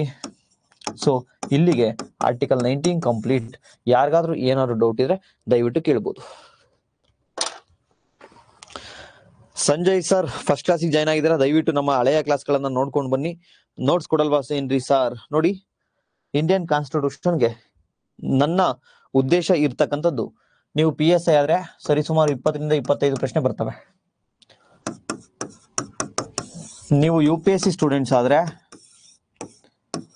ಸುಮಾರು 15ರಿಂದ 20 ಬಂದೇ ಬರ್ತವೆ. ನೀವು KAS ಅಥವಾ KPSC ಇತರೆ ಎಕ್ಸಾಮ್ಗಾದ್ರೆ ಅಗೈನ್ 15 to 20 ಬಂದೇ ಬರ್ತವೆ. ಇನ್ ಕೇಸ್ PC PSI ಅಲ್ಲಿ ಜಾಸ್ತಿ ಕೇಳ್ತಾರೆ 20ರಿಂದ 25. ಇನ್ ಕೇಸ್ 25 ಕೇಳಿದ್ದಾರೆ ನಿಮ್ಗೆ PSI ಅಂದ್ರೆ ಅಥವಾ PC ಅಂದ್ರೆ ನನ್ನ ಉದ್ದೇಶ ಇರ್ತಕ್ಕಂಥದ್ದು 25 ಕೂಡ ಕರೆಕ್ಟ್ ಮಾಡ್ಬೇಕು. ನಂಬರ್ 1. ಇಲ್ಲ ಸರ್ ಸ್ವಲ್ಪ ಹೆಚ್ಚು ಕಡಿಮೆ ಆಯ್ತು ಅಂದ್ರೆ 1 or 2, 1, 2 ಹೆಚ್ಚು ಕಡಿಮೆ ಆದ್ರೂ ಕೂಡ 23 ಕರೆಕ್ಟ್ ಮಾಡ್ಲೇಬೇಕು. ಬಿಕಾಸ್ ಇದ್ರಲ್ಲಿ ಸ್ಕೋರ್ ಮಾಡಿದ್ರೆ ಬೇರೆ ಕಡೆ ನಮ್ಗೆ ಅವಕಾಶ ಇರುತ್ತೆ, ಸೆಲೆಕ್ಟ್ ಆಗತಕ್ಕಂಥ ರೇಟು ಜಾಸ್ತಿ ಆಗುತ್ತೆ. ನಂಬರ್ 1. UPSC 15 ಕ್ವಶನ್ ಕೇಳಿದ್ದಾರೆ ಅಂದ್ರೆ ಅಟ್ಲೀಸ್ಟ್ 13 ಮಾಡ್ಲೇಬೇಕು. ಸೊ ಇದ್ರಲ್ಲಿ ನೀವು ತಪ್ಪು ಮಾಡಿದ್ದೀರ ಅಂದ್ರೆ out of the list. Next KS ಅಥವಾ KPSC ಎಕ್ಸಾಮ್ ಅಲ್ಲಿ 20 ಕೇಳಿದ್ದಾರೆ ಅಂದ್ರೆ ಅಗೈನ್ ಇಲ್ಲೂ 18 ಮಾಡ್ಲೇಬೇಕು. ಇದು ನನ್ನ ಉದ್ದೇಶ. ಈ ಉದ್ದೇಶ ಈಡೇರ್ಬೇಕು ಅಂದ್ರೆ ಇಷ್ಟು ಡೀಟೇಲ್ಡ್ ಆಗಿ 1 or 2 ತಪ್ಪು ಅಷ್ಟೇ ಮಾಡಬೇಕು ಅಂದ್ರೆ ನಂಬರ್ 1 ನಿಮ್ಗೆ ಬೇರ್ ಆಕ್ಟ್, ರಿಯಲ್ ಕಾನ್ಸ್ಟಿಟ್ಯೂಷನ್ ಏನಿದೆಯಲ್ವಾ ಅದನ್ನ ತಂದು ಟೀಚ್ ಮಾಡ್ಬೇಕು. ನಾನ್ ಮಾಡ್ತಿರ್ತಕ್ಕಂಥದ್ದು ಅದೇ, ರಿಯಲ್ ಕಾನ್ಸ್ಟಿಟ್ಯೂಷನ್ ಅನ್ನ ತಂದು ಟೀಚ್ ಮಾಡ್ತಾ ಇದ್ದೀನಿ. ಅಥವಾ ನಾನೇ ಸುಮ್ನೆ 5 ನೋಟ್ಸ್ ಮಾಡಿ ನಿಮ್ಗೆ ಏನಾದ್ರು ಕೊಟ್ಟಿದ್ದೀನಿ ಅಂದ್ರೆ ಡೆಫಿನೆಟ್ಲಿ ಅಷ್ಟನ್ನ ಸ್ಕೋರ್ ಮಾಡಕ್ಕಾಗಲ್ಲ. ನಂಬರ್ 1. ನಂಬರ್ 2, ನಿಮ್ಗೆ ಮಾರ್ಕೆಟ್ ಅಲ್ಲಿ ಆಲ್ರೆಡಿ 2 ಅತ್ಯುತ್ತಮವಾಗಿರ್ತಕ್ಕಂಥ ನೋಟ್ಸ್ ಅವೈಲೇಬಲ್ ಇದಾವೆ. 2 ನೋಟ್ಸ್. ಹಾಗೆ ನಾನು ಯಾಕೆ ನೋಟ್ಸ್ ಮಾಡ್ಲಿ? ರಿಯಲ್ ಕಾನ್ಸ್ಟಿಟ್ಯೂಷನ್ ಟೀಚ್ ಮಾಡ್ತಾ ಇದ್ದೀನಿ. ಆ 2 ನೋಟ್ಸ್ ಯಾವುದು ಸರ್? ಒಂದು M Laxmikanth book, it is beautiful notes of our constitution. ನಮ್ಮ ಸಂವಿಧಾನದ ನೋಟ್ಸ್, ಅದು ಬುಕ್ ಅಲ್ಲ. ಸಂವಿಧಾನಕ್ಕೆ ಎಷ್ಟು ನೋಟ್ಸ್ ಬೇಕೋ ಬ್ಯೂಟಿಫುಲ್ ಆಗಿ ಎಷ್ಟು ಮಾಡಬೇಕು ಅಷ್ಟು ಮಾಡಿದರೆ M ಲಕ್ಷ್ಮೀಕಾಂತ್ ಸರ್. ನಂಬರ್ 2, ನಮ್ಮ PS ಗಂಗಾಧರ್ ಸರ್ ಕನ್ನಡದಲ್ಲಿ ಬ್ಯೂಟಿಫುಲ್ ಆಗಿ ನೋಟ್ಸ್ ಮಾಡಿದ್ದಾರೆ. ಸೊ ಆ 2 ನೋಟ್ಸ್ ಅನ್ನ ತೆಗೆದುಕೊಳ್ಳಿ. ನಾನಿವತ್ತು ಕ್ಲಾಸ್ ಅನ್ನ ಬೇರೆ ಆಕ್ಟಿವಿಟಿ ಮಾಡ್ತೀನಿ. ತಾವುಗಳು ಏನ್ ಮಾಡ್ಬೇಕು ಅಂದ್ರೆ ನಾನಿವತ್ತು ಏನ್ ಮಾಡಿರ್ತೀನಿ ಅದನ್ನ ಈ 2 ನೋಟ್ಸ್ ಅಲ್ಲಿ ಹೋಗಿ ಓದ್ಬೇಕು. ನಾನು ಬೇರೆ ಎಲ್ಲಾ ಸಬ್ಜೆಕ್ಟ್ಗೂ ನೋಟ್ಸ್ ಕೊಟ್ಟಿದ್ದೀನಿ. ಇಂಟೆನ್ಷನಲಿ ಕಾನ್ಸ್ಟಿಟ್ಯೂಷನ್ಗೆ ನೋಟ್ಸ್ ಕೊಡ್ತಿಲ್ಲ. ಬಿಕಾಸ್ ನಾನಿವತ್ತು ಕ್ಲಾಸ್ ಮಾಡಿದ್ದ ನೀವು ಹೋಗಿ ಈ ಒಂದು ಬುಕ್ಸ್ ಅಲ್ಲಿ ಓದ್ಲೇಬೇಕು. ಸೊ ಬಿಡಿ ಸರ್ ನಾನು ಕೊನೆಗೆ ಓದ್ಕೋತೀನಿ ಬುಕ್ಸ್, ನಿಮ್ ಕ್ಲಾಸ್ ಅನ್ನ ಅಷ್ಟೇ ಕೇಳ್ತೀನಿ. ನೋ, ನಿಮ್ಮ ಅಪ್ರೋಚ್ ಯಾವತ್ತು ನಾನೀಗ 1 hour 2 hour ಕ್ಲಾಸ್ ಮಾಡಿರ್ತೀನ, ಇದನ್ನ ಸಂಜೆ ಕೂತ್ಕೊಂಡು 30 minutes ಅಲ್ಲಿ ನೀವು ಕ್ಲಾಸಲ್ಲೇ ಕ್ಲಾಸ್ ನೋಟ್ಸ್ ಮಾಡ್ಕೋಬೇಕು ಅಂತ ಹೇಳಿದೀನಿ. ಸೊ ಕ್ಲಾಸ್ ನೋಟ್ಸ್ ಮಾಡ್ಕೊಂಡು ಫಸ್ಟ್ 30 minutes ಅಲ್ಲಿ ಕ್ಲಾಸ್ ನೋಟ್ಸ್ ಅನ್ನ ಓದ್ಬೇಕು. ದೆನ್ 1 hour ತೆಗೆದುಕೊಂಡು ಇವೆರಡು ಬುಕ್ಸ್ ಅಲ್ಲಿ ಇರ್ತಕ್ಕಂಥದ್ದು ನಾನು ಎಷ್ಟು ಮಾಡಿಸಿದ್ರಲ್ಲ ಅದು ಓದ್ಬೇಕು. ಸರ್ ಕ್ಲಾಸ್ ನೋಟ್ಸ್ ಹೆಂಗೆ ಸರ್ ಮಾಡ್ಕೊಳ್ಳೋದು? Very simple. ಕ್ಲಾಸ್ ನೋಟ್ಸ್ ಹೆಂಗ್ ಮಾಡ್ಕೊಳ್ಳೋದು? ನಂಬರ್ 1, ಇವತ್ತೇನ್ ಹೇಳ್ಕೊಟ್ಟೆ? ಆರ್ಟಿಕಲ್ 19 ಹೇಳ್ಕೊಟ್ಟೆ, ಹಾಕೊಳ್ಳಿ ವಿಧಿ 19 ಅಂತ. It's provide 6 rights regarding to the freedom of speech and expression. 6 ಹಕ್ಕುಗಳನ್ನ ಪ್ರೊವೈಡ್ ಮಾಡುತ್ತೆ ಅಂತ ಬರ್ಕೊಳ್ಳಿ. ಕನ್ನಡದವರಾದ್ರೆ ಹಕ್ಕುಗಳು ಯಾವ್ದಕ್ಕೆ ಸಂಬಂಧಪಟ್ಟಂತೆ? ಸ್ವಾತಂತ್ರ್ಯಕ್ಕೆ ಸಂಬಂಧಪಟ್ಟಂತೆ. ಫ್ರೀಡಮ್ಗೆ ಸಂಬಂಧಪಟ್ಟಂತೆ 6 ರೈಟ್ಸ್ ಅನ್ನು ಪ್ರೊವೈಡ್ ಮಾಡುತ್ತೆ. ನಂಬರ್ ಆರ್ಟಿಕಲ್ 19 ಕ್ಲಾಸ್ 1 ಅಂತ ಹಾಕೊಳ್ಳಿ. ಕ್ಲಾಸ್ 1A ಏನ್ ಹೇಳುತ್ತೆ? Freedom of speech and expression. Complete ನೀವು ಬರ್ಕೋಬೇಡಿ, ಸ್ಪೀಚ್ ಅಂಡ್ ಎಕ್ಸ್ಪ್ರೆಷನ್ ಬರ್ಕೊಳ್ಳಿ. ಕನ್ನಡದವರು ವಾಕ್ ಸ್ವಾತಂತ್ರ್ಯ ಅಂತ. ನೆಕ್ಸ್ಟ್ ಬಿ ಯಾವುದು? ಅಸೆಂಬ್ಲಿ, ಸಭೆ ಸೇರುವುದು ಅಂತ ಕನ್ನಡದವ್ರು ಬರ್ಕೊಳ್ಳಿ. ಸಿ ಅಸೋಸಿಯೇಷನ್, ಸಭೆ ಸೇರೋದೈತಲ್ವಾ, ಸಂಘ ಸಂಸ್ಥೆಗಳನ್ನು ಸ್ಥಾಪಿಸುವುದು. D movement. ಮೂವ್ಮೆಂಟ್ ಅಂದ್ರೆ ಸಂಚರಿಸುವುದು, ಸಂಚರಿಸುವ ಸ್ವಾತಂತ್ರ್ಯ. Then E reside, settled, reside or settled, ನೆಲೆಸುವ ಮತ್ತೆ ವಾಸಿಸುವ ಸ್ವಾತಂತ್ರ್ಯ. ನೆಕ್ಸ್ಟ್ ಎಫ್ ಅಂತ ಬರ್ಕೊಂಡು ಇಲ್ಲಿ ಡಿಲೀಟ್ ಅಂತ ಹಾಕಿ. DELET ಡಿಲೀಟ್ ಆಗಿದೆ. ಡಿಲೀಟ್ ಅಂತ ಹಾಕ್ಬಿಟ್ಟು ಇಲ್ಲಿ ಇದನ್ನ ಹಾಕಿ. ಯಾವುದು ಯಾವ ಡಿಲೀಟ್ ಆಯ್ತದ್ದು? 44th ಕಾನ್ಸ್ಟಿಟ್ಯೂಷನಲ್ ಅಮೆಂಡ್ಮೆಂಟ್ ಆಕ್ಟ್, 44ನೇ ಸಂವಿಧಾನದ ತಿದ್ದುಪಡಿ.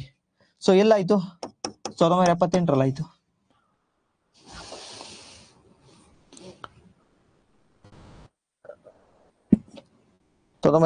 ಆಯ್ತು. ದೆನ್ ಲಾಸ್ಟ್ ಜಿ ಪ್ರೊಫೆಷನ್, ವೃತ್ತಿಯ ಸ್ವಾತಂತ್ರ್ಯ. ಸೊ ಮುಗೀತು notes. Freedom of speech and ಎಕ್ಸ್ಪ್ರೆಷನ್ಗೆ 8 ರಿಸ್ಟ್ರಿಕ್ಷನ್ಸ್ ಇದಾವೆ, ಆ 8 ಬರ್ಕೊಳ್ಳಿ. ನೆಕ್ಸ್ಟ್ ಅಸೆಂಬ್ಲಿಗೆ 3 ಇದಾವೆ, ಅದನ್ನ ಬರ್ಕೊಳ್ಳಿ. ಅಸೋಸಿಯೇಷನ್ಗೆ 2 ಇದಾವೆ, ಅದನ್ನ ಬರ್ಕೊಳ್ಳಿ. ಇವೆರಡಕ್ಕೂ ಸೇರಿ 2 ಇರೋದು, ಯಾವುದಕ್ಕೆ? ಮೂವ್ಮೆಂಟ್ ಮತ್ತೆ ರೆಸಿಡೆನ್ಸ್, ಅದಕ್ಕೆ ಬರ್ಕೊಳ್ಳಿ. ಪ್ರೊಫೆಷನ್ಗೆ 3 ಇದಾವೆ, 2 ಇದಾವೆ, ಅದಕ್ಕೂ ಅವನ್ ಬರ್ಕೊಳ್ಳಿ. ಒಂದು ಪೇಜಲ್ಲಿ ನಿಮ್ಮ ಕ್ಲಾಸ್ ನೋಟ್ಸ್ ಕ್ಲಿಯರ್. ನಾನ್ ನಿಮ್ಗೆ ಹೇಳ್ತಕ್ಕಂಥದ್ದು as A your well wisher ಆಗಿ, ಯಾವುದೇ ಸಬ್ಜೆಕ್ಟ್ ಅನ್ನ, ಯಾವುದೇ ಒಂದು ಇನ್ಸ್ಟಿಟ್ಯೂಷನ್ ನೋಟ್ಸ್ ಅನ್ನ ಓದ್ಬೇಡಿ. ನಂಬರ್ 1, ನಾನು ನಿಮ್ಗೆ ಆಲ್ರೆಡಿ ಪದೇ ಹೇಳ್ತಾ ಇದ್ದೀನಿ. ಏನು ಅಂದ್ರೆ, ಒಂದು ಒಳ್ಳೆ ಕ್ಲಾಸ್ ಅನ್ನ ಒಂದು ಸಬ್ಜೆಕ್ಟ್ಗೆ ಕೇಳಿ. ಒಂದೊಳ್ಳೆ ಕ್ಲಾಸ್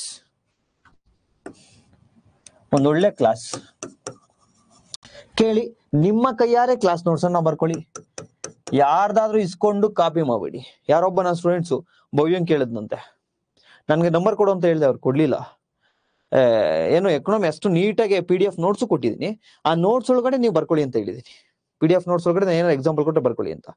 ಆ ಎಕ್ಸಾಂಪಲ್ನ ನೀವು ಬರ್ಕೊಂಡಿರೋದು ಕೊಡಿ ಅಂತ ಕೇಳಿದ್ರಂತೆ. ಅವ್ರಿಗೆ ಅರ್ಥ ಆಗಂಗ್ ಬರ್ಕೊಂಡಿರ್ತಾರೆ. ಕ್ಲಾಸ್ ನೋಟ್ಸ್ ಅನ್ನ ಯಾವುದೇ ಕಾರಣಕ್ಕೂ ಬೇರೆಯವ್ರು ಇಸ್ಕೊಂಡ್ ಬರ್ಕೋಬೇಡಿ. ನಿಮ್ಗೆ ಹೆಂಗ್ ಅರ್ಥ ಆಗುತ್ತೋ ಹಂಗೆ ಕ್ಲಾಸ್ ನೋಟ್ಸ್ ಬರ್ಕೊಳ್ಳಿ. ಒಂದು ಸಬ್ಜೆಕ್ಟ್ಗೆ ಕ್ಲಾಸ್ ಆಯ್ತು, ಕ್ಲಾಸ್ ನೋಟ್ಸ್. ದೆನ್ ಈ ಸಬ್ಜೆಕ್ಟ್ಗೆ ಸಂಬಂಧಪಟ್ಟಿರ್ತಕ್ಕಂಥ NCERT. ಫಾರ್ ಎಕ್ಸಾಂಪಲ್ ನಾನು ಹೇಳೋದು 4 ಸಬ್ಜೆಕ್ಟ್ಗೆ NCERT ಅನ್ನು ಓದಿ ಅರೌಂಡ್ 7 ಬುಕ್ ಓದಿದ್ರೆ ಸಾಕು. DSRT NCERT 49 ಇಂದ 50 ಇದಾವೆ, ಅಷ್ಟು ಓದೋದು ಬೇಡ. ಅದನ್ನ ನಾನು ಆಲ್ರೆಡಿ ಸ್ಟ್ರಾಟಜಿ ವಿಡಿಯೋದಲ್ಲಿ ಹೇಳ್ಕೊಟ್ಟಿದ್ದೀನಿ. ಪೊಲಿಟಿ ಅಥವಾ ಎಕನಾಮಿ ಎನ್ವೈರನ್ಮೆಂಟ್ ಸ್ಟ್ರಾಟಜಿ ವಿಡಿಯೋ ಇದೆ, ಯೂಟ್ಯೂಬ್ ಅಲ್ಲಿ ನೋಡಿ. ಕ್ಲಾಸ್ ಆಯ್ತು, ಕ್ಲಾಸ್ ನೋಟ್ಸ್ ಆಯ್ತು. ಒಂದೊಳ್ಳೆ ಸ್ಟ್ಯಾಂಡರ್ಡ್ ಬುಕ್ ಓದ್ಲೇಬೇಕು ಒಂದು ಸಬ್ಜೆಕ್ಟ್ಗೆ. Then third PYQ. Don't worry, ನಾನು ಕವರ್ ಮಾಡ್ಕೊಡ್ತೀನಿ. PYQ ನಾನು ಕವರ್ ಮಾಡ್ಕೊಡ್ತೀನಿ. ಈ ಸಬ್ಜೆಕ್ಟ್ ಈ ಒಂದು ಚಾಪ್ಟರ್ ಮುಗಿದ ತಕ್ಷಣ ಇದಕ್ಕೆ ಸಂಬಂಧಪಟ್ಟಿರ್ತಕ್ಕಂಥ PYQ. Next 4th one MCQ practice plus test series. Don't worry, live test MCQ practice ನಿಮ್ಮ ಹತ್ರನೇ ಲೈವ್ ಅಲ್ಲೇ ನಾನು ಮಾಡಿಸ್ತೀನಿ ಸರ್, ಒಂದು ಚಾಪ್ಟರ್ ಮುಗಿದಾದ್ಮೇಲೆ. ಸೊ ಒಳ್ಳೆ ಕ್ಲಾಸ್ ಸಿಕ್ತು, ಒಳ್ಳೆ ಕ್ಲಾಸ್ ನೋಟ್ ಸಿಕ್ತು, ಸ್ಟ್ಯಾಂಡರ್ಡ್ ಬುಕ್ ಸಿಕ್ಕಿದೆ. ನಿಮ್ಮ PYQ ನಾನೇ ಸಾಲ್ವ್ ಮಾಡ್ಕೊಡ್ತೀನಿ. MCQ ಮತ್ತೆ ಟೆಸ್ಟ್ ಸೀರೀಸ್ ಲೈವ್ ಅಲ್ಲಿ ನಾನೇ ಸಾಲ್ವ್ ಮಾಡಿಸ್ಕೊಡ್ತೀನಿ. ಎಸ್, ಒಂದು ಸಬ್ಜೆಕ್ಟ್ ಇಷ್ಟು ಸಾಕು. ನಿಮ್ಗೆ 8 ಸಬ್ಜೆಕ್ಟ್ ಅನ್ನ ಮುಗಿಸಿದ ನಂತರ ನಮ್ಮ ಟೀಮ್ ಇಂದನೆ ನಿಮ್ಗೆ NCERT 3 test, completely NCERT based Kannada ಮತ್ತೆ ಇಂಗ್ಲಿಷ್ 3 ಟೆಸ್ಟ್ ಕೊಡ್ತೀವಿ. ನಂತರ ಸ್ಟ್ಯಾಂಡರ್ಡ್ ಬುಕ್ ಇಂದ 3 ಫುಲ್ ಲೆಂತ್ ಟೆಸ್ಟ್. ನಂತರ ಸಬ್ಜೆಕ್ಟ್ ವೈಸ್ 8 ಸಬ್ಜೆಕ್ಟ್ಗೂ ಕೂಡ 8 ಆದ್ರೆ ಅಲ್ಲಿಗೆ 6 ಬರ್ತಾವೆ. ಇಲ್ಲಿ 6 ಸಬ್ಜೆಕ್ಟ್ಗೂ ಕೂಡ 3 ಸಬ್ಜೆಕ್ಟ್ ವೈಸ್ ಟೆಸ್ಟ್. ಅಲ್ಲಿಗೆ 18 3 21 3 24 ಟೆಸ್ಟ್ ಸೀರೀಸ್ ಅನ್ನ ನಾನೇ ಸ್ಟಾರ್ಟ್ ಮಾಡಿಸ್ತೀನಿ. ಟೆಸ್ಟ್ ಸೀರೀಸ್ ಈಗ ಯಾಕೆ ಸ್ಟಾರ್ಟ್ ಮಾಡಿಸ್ತಿಲ್ಲ ಗೊತ್ತಾ? ಬಿಕಾಸ್ ಎಲ್ಲರೂ ಕೂಡ ಟೆಸ್ಟ್ ಸೀರೀಸ್ ಬರ್ತಾರೆ. ನನಗೆ ಟೆಸ್ಟ್ ಸೀರೀಸ್ ಬೇಕಾಗಿಲ್ಲ, ಫಸ್ಟ್ ಇದನ್ನ ಮುಗಿಸ್ಬೇಕು. ಇಷ್ಟು ನಿಮಗೆ ಕಾನ್ಸೆಪ್ಚುಯಲ್ ಕ್ಲಾರಿಟಿ ಸಿಕ್ಕಿದೆ ಅಂದ್ರೆ, ಇಷ್ಟು ಬೇಕಂದ್ರೆ ನಮ್ಮ ಎಲ್ಲಾ ಕ್ಲಾಸಲ್ಲೂ ನಾನು ಕೊಡ್ತೀನಿ. ಎಕ್ಸೆಪ್ಟ್ ಇದಕ್ಕೆ ಮಾತ್ರ ನಾನು ನೋಟ್ಸ್ ಕೊಟ್ಟಿಲ್ಲ, ಇನ್ನೆಲ್ಲ ಸಬ್ಜೆಕ್ಟ್ಗೂ ಕೊಟ್ಟಿದ್ದೀನಿ. ಇದನ್ನ ಮುಗಿಸಿದ ನಂತರ ಟೆಸ್ಟ್ ಸೀರೀಸ್ ಹೋಗೋಣ. ಸೊ ನನ್ನ ಉದ್ದೇಶ ಈ ಸರ್ತಿ ಈಗ ಆಲ್ರೆಡಿ 1000ಕ್ಕಿಂತ ಅಧಿಕ ವಿದ್ಯಾರ್ಥಿಗಳು UPSC ಆಗಿರ್ಬೋದು, PS ಆಗಿರ್ಬೋದು, KS ಆಗಿರ್ಬೋದು ಜಾಯ್ನ್ ಆಗಿದ್ದಾರೆ. ಇದರಲ್ಲಿ ಮಿನಿಮಮ್ ಒಂದು 50+ PSI ಆಗ್ಬೇಕು ನಮ್ಮ ಕ್ಲಾಸಿಂದ. 2026ಗೆ ಮೆಂಟರ್ಶಿಪ್ ಮತ್ತೆ ಫೌಂಡೇಶನ್ ಶುರು ಮಾಡಿದೀನಿ UPSC. ಮಿನಿಮಮ್ 5ರಿಂದ 10 ಜನ ಪ್ರಿಲಿಮ್ಸ್ ನಮಗೆ 2026 ಅಲ್ಲಿ ಕ್ಲಿಯರ್ ಮಾಡಬೇಕು UPSC ಅವರು. ನೆಕ್ಸ್ಟ್ KASಗೆ ಈಗ ಆಲ್ರೆಡಿ 150+ ಈ KS ಅಲ್ಲಿ ಮೇನ್ಸ್ ಬರ್ತಿದ್ದಾರೆ. ನೆಕ್ಸ್ಟ್ KS ಅಷ್ಟರಲ್ಲಿ 300 to 500 KS ಅನ್ನ ಮೈನ್ಸ್ ಅನ್ನ ಬರೀಬೇಕು ನಮ್ಮ ಸ್ಟೂಡೆಂಟ್ಸ್. ನೆಕ್ಸ್ಟ್ FTA FDA ಅವಕಲ್ ಆಗ್ತಾವಲ್ವಾ, ಮಿನಿಮಮ್ 300 ಜನ FDA SDA ಪಾಸ್ ಆಗ್ಬೇಕು. ಇದು ನಮ್ಮ ಉದ್ದೇಶ. ಸೊ ಅರ್ಥ ಆಯ್ತಾ? ದಯವಿಟ್ಟು ಸಂಜಯ್ ಅವರೇ ಫಸ್ಟ್ ಕ್ಲಾಸ್ ಅನ್ಸುತ್ತೆ, ನೀವು ಇವತ್ತಿನ ಕ್ಲಾಸ್ ಅನ್ನ ನೋಡ್ಬೇಡಿ, ಡೇ 1 ಇಂದ ದಯವಿಟ್ಟು ನೋಡ್ಕೊಂಡ್ ಬನ್ನಿ. ಸೊ ಯಾರಿಗಾದ್ರೂ ಏನಾದ್ರು ಡೌಟ್ಸ್ ಇದೆಯಾ?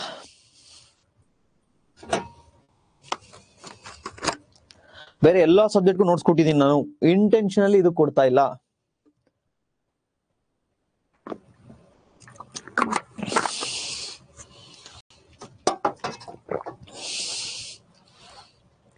Very good. ಮತ್ತೆ ನಾನು ನಿಮ್ಗೊಂದು ಇನ್ನೊಂದು ಹೇಳ್ಬೇಕು, ಪ್ರೇಮ್ಸ್ ಕ್ಲಾಸ್ ಶುರು ಆಗಿರ್ತಕ್ಕಂಥದ್ದು ಕೇವಲ ಮನಿ ಮ್ಯಾಟರ್ಸ್ಗಲ್ಲ, ಇದು ತಲೆಯಲ್ಲಿ ಇಟ್ಕೊಳ್ಳಿ. ಇದು ನಾನು ಹೆಮ್ಮೆಯಿಂದ ಹೇಳ್ತೀನಿ. ಯಾಕೆ ಹೇಳ್ತೀನಿ ಅಂದ್ರೆ, ನಾನೇ ಆಫ್ಲೈನ್ ಟೀಚ್ ಮಾಡಿದ್ದೀನಿ. ಆಫ್ಲೈನ್ ಅಲ್ಲಿ ನನಗೆ ಕೋಚಿಂಗ್ ಸೆಂಟರ್ ರಿಸ್ಟ್ರಿಕ್ಷನ್ಸ್ ಆಗ್ತಾರೆ, ಜಾಸ್ತಿ ಅವರ್ ಪಾಠ ಮಾಡಬೇಡ, ಜಾಸ್ತಿ ಅವರ್ ಟೈಮ್ ತಗೋಬೇಡ, ಜಾಸ್ತಿ ಹೇಳ್ಕೊಡ್ಬೇಡ. ಯಾಕೆ? ಜಾಸ್ತಿ ಹೇಳ್ಕೊಟ್ರೆ ನೆಕ್ಸ್ಟ್ ಬ್ಯಾಚಿಗೆ ಬಂದು ಜಾಯ್ನ್ ಆಗಲ್ಲ, ನಂಬರ್ 1. ಜಾಸ್ತಿ ಹೇಳ್ಕೊಟ್ರೆ ನನ್ನ ಅವರ್ ಜಾಸ್ತಿ ಆಗುತ್ತೆ, ಅವರ್ಗೆ 2,000 ಸಾವಿರ ಪೇ ಮಾಡ್ಬೇಕಾಗುತ್ತೆ. ಈಗ ಒಂದು ಸಬ್ಜೆಕ್ಟ್ ನ ನಾನು ಯೂಶಲಿ 120 ಅವರ್ಸ್ ಮಾಡ್ತೀನಿ. ಇಂಡಿಯನ್ ಕಾನ್ಸ್ಟಿಟ್ಯೂಷನ್ ಅನ್ನ 120 ಅವರ್ಸ್ ಇಂಟು 2 ಅಂದ್ರೆ 2,40,000 ನನಗೆ ಕೊಡ್ಬೇಕು. ಬಟ್ ಅಷ್ಟು ಮಾಡಬೇಡ, 60ಗೆ ಮುಗಿಸು ಅಂತ ಹೇಳ್ತಾರೆ. ಈಗ ಎಷ್ಟು ಕೊಡ್ತಾರೆ ನನಗೆ?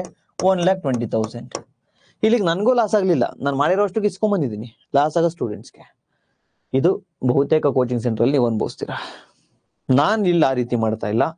ಮನಿ ಮ್ಯಾಟರ್ಸ್ ಆಗಿದ್ರೆ ನಾನು ಒಂದೊಂದೇ ಇಟ್ಕೊಂಡು ಇಷ್ಟು ಡೀಟೇಲ್ ಆಗಿ ಹೇಳ್ಕೊಡ್ತಿರ್ಲಿಲ್ಲ.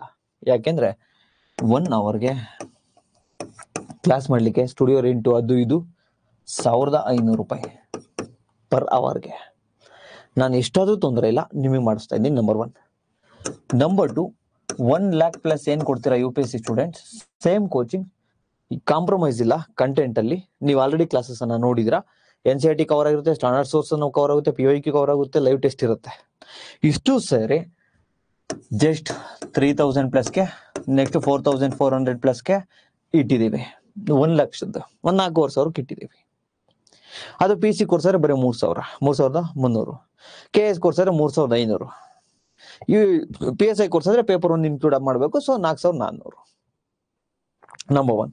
ನಂಬರ್ 2, ನನಗೆ ಮೆಂಟರ್ಶಿಪ್ ಮಾಡ್ತಕ್ಕಂಥ ಅಗತ್ಯನೇ ಇಲ್ಲ. ದುಡ್ಡಿಗೋಸ್ಕರ ನಾನು ಮಾಡ್ತಿಲ್ಲ. ಕೊಡ್ತಕ್ಕಂಥದ್ದವರು ಬರೀ ಮೆಂಟರ್ಶಿಪ್ ಆದ್ರೆ 3,000 ಕೊಡ್ತಾರೆ 1 ವರ್ಷಕ್ಕೆ UPSC ಸ್ಟೂಡೆಂಟ್ಸ್. ನಾನು ಆಫ್ಲೈನ್ ಅಲ್ಲಿ ಮೆಂಟರ್ಶಿಪ್ ತಿಂಗಳಿಗೆ 2,000, ಬಟ್ 1 ವರ್ಷಕ್ಕೆ ಬರೀ 3,000. ಇವ್ರೇನ್ ಸೇರ್ಕೋತಾರಲ್ವಾ, ಇವ್ರು ಏನು ಸೇರ್ಕೋತಾರೆ 1 ವರ್ಷಕ್ಕೆ ನನಗೆ ಏನ್ ಕೊಡ್ತಾರಲ್ವಾ, ಇದನ್ನ ನಾನು ಜಸ್ಟ್ ಒಂದು ಯೂಟ್ಯೂಬ್ ಲೈವ್ ಬಂದು ನನ್ನ ಕೋರ್ಸ್ ಅನ್ನ ಪ್ರಮೋಟ್ ಮಾಡಿದ್ರೆ, 1 ಕ್ಲಾಸ್ ಮಾಡಿದ್ರೆ ಇವ್ರೇನ್ 1 ವರ್ಷಕ್ಕೆ ಕೊಡ್ತಾರಲ್ಲ ಅಷ್ಟು 1 ದಿನಕ್ಕೆ ಅಡ್ಮಿಷನ್ ಸಿಗುತ್ತೆ.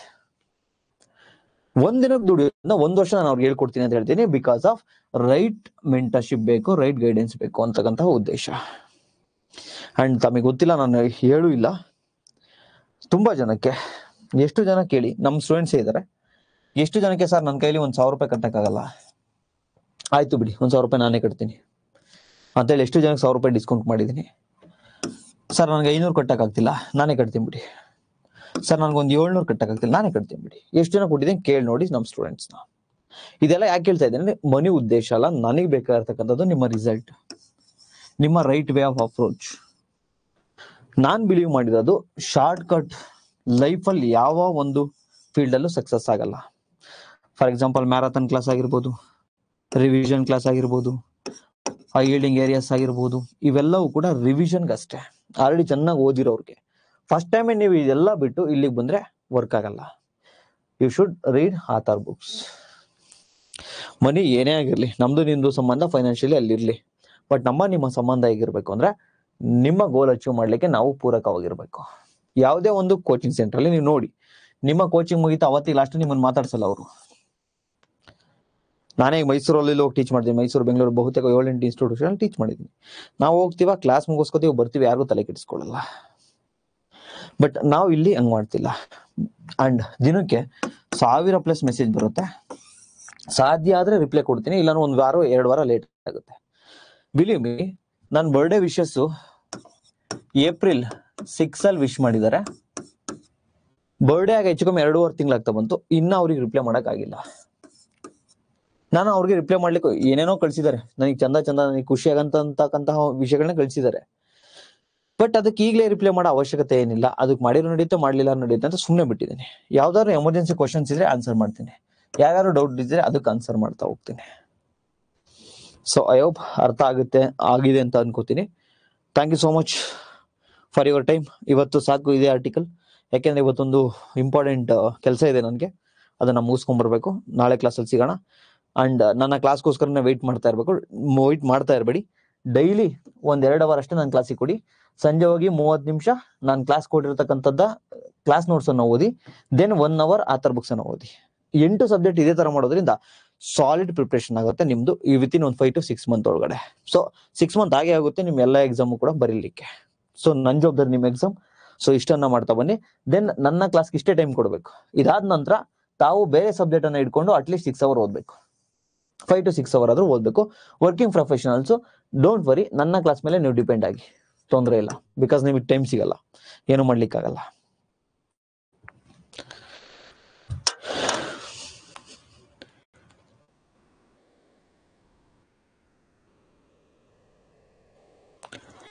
ಸರ್ ಯಾವುದೋ ಒಂದು ಕ್ಲಾಸ್ ಇದೆ ಸರ್, ಅವರು UPSC ಕ್ಲಿಯರ್ ಆಗಿರೋರು, ಅವ್ರು ಹೇಳೋದು ನೋಡಿದ್ರೆ ಫೀಲ್ಡ್ ಅಲ್ಲಿ ಬರ್ದೇ ಇರೋರೇ ಇಲ್ಲ, ಬಂದ್ ಬಿಡ್ಬೇಕು ಸರ್. ನಿಮ್ ತರ ರಿಯಾಲಿಟಿ ಆಗಿ ಯಾರು ಹೇಳ್ತಾ ಇಲ್ಲ ಸರ್. ಏನ್ ಮಾಡೋಣ ಸರ್, ಎಲ್ಲ ಅಡ್ಮಿಷನ್ ಗಿಮಿಕ್. ನೋಡ್ರಿ, ನೀವು 3ಕ್ಕೆ ಬಲಿಯಾಗ್ಬೇಡಿ ಸ್ಟೂಡೆಂಟ್ಸ್. ಯಾವುದು ಗೊತ್ತಾ, ನಾನೇ ಏನಾದ್ರು ಹೇಳ್ತಾ ಇದ್ದೀನಿ ಅಂದ್ರೂ ಕೂಡ ನಂಬೇಡಿ. ನಾನೇ ಏನಾದ್ರು ಹೇಳ್ತಾ ಇದ್ದೀನಿ ಅಂದ್ರೂ ಕೂಡ ನನ್ನನ್ನ ಪ್ರಶ್ನೆ ಮಾಡಿ. ಬ್ಲೈಂಡ್ ಆಗಿ ನನ್ನನ್ನು ನಂಬಬೇಡಿ. ಸೆಕೆಂಡ್, ಟಾಪರ್ ಆಗಿದ್ದಾರೆ ಅಂತೇಳಿ ಟಾಪರ್ ಹೇಳಿದ್ದೆಲ್ಲವೂ ಕೂಡ ಸತ್ಯ ಅಲ್ಲ. ದೆನ್ ಥರ್ಡ್, ಎಲ್ಲವೂ ನಮ್ಮಲ್ಲಿಯೇ ಇದೆ, ಎಲ್ಲವೂ ಕೂಡ ನನ್ನ ಕ್ಲಾಸಿಂದಾನೇ ಬಂದಿದೆ, ಎಲ್ಲವೂ ಕೂಡ ನನ್ನ ಬುಕ್ಕಿಂದಾನೇ ಬಂದಿದೆ, 32 ಪ್ರಶ್ನೆಗಳು ನನ್ನಿಂದಾನೆ. ಇದು ನಂಬೇಡಿ. ನಾನೇ ಹೇಳಿದ್ರು ನಂಬೇಡಿ. ಸೊ ಮತ್ತೆ ಕರೆಂಟ್ ಅಫೇರ್ಸ್ಗೆ ಜಾಸ್ತಿ ಒತ್ತನ್ನ ಕೊಡಬೇಡಿ. ಎಷ್ಟು ಕೊಡ್ಬೇಕು ಅಷ್ಟು ಕೊಡಿ, ಕೊಡ್ಲೇಬೇಡಿ ಅಂತ ಹೇಳ್ತೀರಾ, ಜಾಸ್ತಿ ಕೊಡಬೇಡಿ. ಟೆಸ್ಟ್ ಸೀರೀಸ್ ನಿಮ್ಮ ಪ್ರಿಫರೆನ್ಸ್ ಆಗಿರಬಾರ್ದು. ನಿಮ್ಮ ಪ್ರಿಫರೆನ್ಸ್ ಕಂಪ್ಲೀಟ್ ಸ್ಟ್ಯಾಂಡರ್ಡ್ ಬುಕ್ಸ್ ಅನ್ನ ಓದೋದು, ದೆನ್ ಅದನ್ನ ರಿವಿಷನ್ ಮಾಡೋದು, then PYQ, then MCQ practice. ಇಷ್ಟು ಮುಗಿದಿದೆ ಅಂದ್ರೆ ಆಗ ಟೆಸ್ಟ್ ಸೀರೀಸ್. ಇಷ್ಟು ಮುಗಿದೆ ನೀವು ಇಲ್ಲಿ ಹೋಗಿದ್ದೀರಾ ಅಂದ್ರೆ ಏನಾಗುತ್ತೆ ಅಂದ್ರೆ, ಅದೊಂಥರ ನೋಡಿ, SLC ಮುಗ್ದಿರುತ್ತೆ, PUC ಓದ್ತಾ ಇರ್ತೀವಿ, ಕೆಲಸ ಸಿಕ್ಕಿರಲ್ಲ, ಕರಿಯರ್ ಇರಲ್ಲ. ಒಂದು ಎಜುಕೇಶನ್ ಮುಗ್ದಿರಲ್ಲ, ಇನ್ನೊಂದು ಕರಿಯರು ನಾವ್ ಯಾವ್ದೋ ಒಂದು ಕೆಲಸ ಹುಡುಕೊಂಡಿರಲ್ಲ. ಡೈರೆಕ್ಟ್ ಲವ್ ಮಾಡಿ ಮದ್ವೆ ಆದಂಗೆ. ನಾವು ವಿತೌಟ್ ಕರಿಯರ್, ವಿತೌಟ್ ಎಜುಕೇಶನ್ ಇವೆರಡು ಕಂಪ್ಲೀಟ್ ಆಗಿದೆ. ನೀವು ಡೈರೆಕ್ಟ್ ಆಗಿ ಲವ್ ಮಾಡಿದೀರಾ ಅಂದ್ರೆ ಆ ಲವ್ ಸಕ್ಸಸ್ ಆಗಲ್ಲ. ಫಸ್ಟ್ ಎಜುಕೇಶನ್, ಕರಿಯರ್, ಆಮೇಲೆ ಮದ್ವೆ. ತಾವಿಲ್ಲೂ ಕೂಡ ಅಷ್ಟೇ, ಡೈರೆಕ್ಟ್ ಆಗಿ ಟೆಸ್ಟ್ ಅಂತಕ್ಕಂಥದ್ದು ಮದ್ವೆ ಇದ್ದಂಗೆ. ನೀವು ರಿವಿಷನ್, PYQ, ಕ್ಲಾಸು ಇದನ್ನ ಕಂಪ್ಲೀಟ್ ಮಾಡ್ಕೊಳ್ದೆ, ಇವೆಲ್ಲ ನಿಮ್ಗೆ ಎಜುಕೇಶನ್, ಕರಿಯರ್ ಇದ್ದಂಗೆ. ಇದನ್ನ ಮಾಡಿದ್ರೆ ಡೈರೆಕ್ಟ್ ಆಗಿ ನೀವು ಮದ್ವೆಗೆ ಹೋಗಿದ್ದೀರಾ ಅಂದ್ರೆ ಸಕ್ಸಸ್ ಆಗಲ್ಲ. This is reality. And one thing, Prem's classes ದುಡ್ಡು ಮಾಡ್ಲಿಕ್ಕೆ ಇರಬೇಕು, ಇಲ್ಲ ನಾನು ಇದನ್ನೇ ಕಂಟಿನ್ಯೂ ಮಾಡ್ತೀನಿ, ನೋ, ನಾನು ಓದ್ಬೇಕು, ನಾನು ಹೋಗ್ತೀನಿ. ಐ ಥಿಂಕ್ ಈ ವರ್ಷ ನನ್ನ ಜೊತೆ ಇರ್ತಕ್ಕಂಥವ್ರು ಲಕ್ಕಿ ಅನ್ಸುತ್ತೆ. ನೆಕ್ಸ್ಟ್ ಇಯರ್ ನಾನು ಫುಲ್ ಟೈಮ್ ಆಗಿ ಯಾರಿಗೂ ಕ್ಲಾಸ್ ಮಾಡಲ್ಲ, ಬಿಕಾಸ್ ನಾನು ಓದ್ತಾ ಇದ್ದೀನಲ್ವಾ, ನಾನು ಎಕ್ಸಾಮ್ ಪಾಸ್ ಮಾಡ್ಬೇಕಲ್ವಾ, that's why. Okay, I hope ಅರ್ಥ ಆಗಿದೆ ಅನ್ಕೋತೀನಿ. Bye, take care, thank you so much. ಏನಾದ್ರು ಹೇಳೋದಿದ್ರೆ ಹೇಳಿ. Hemanth sir, thank you so much sir.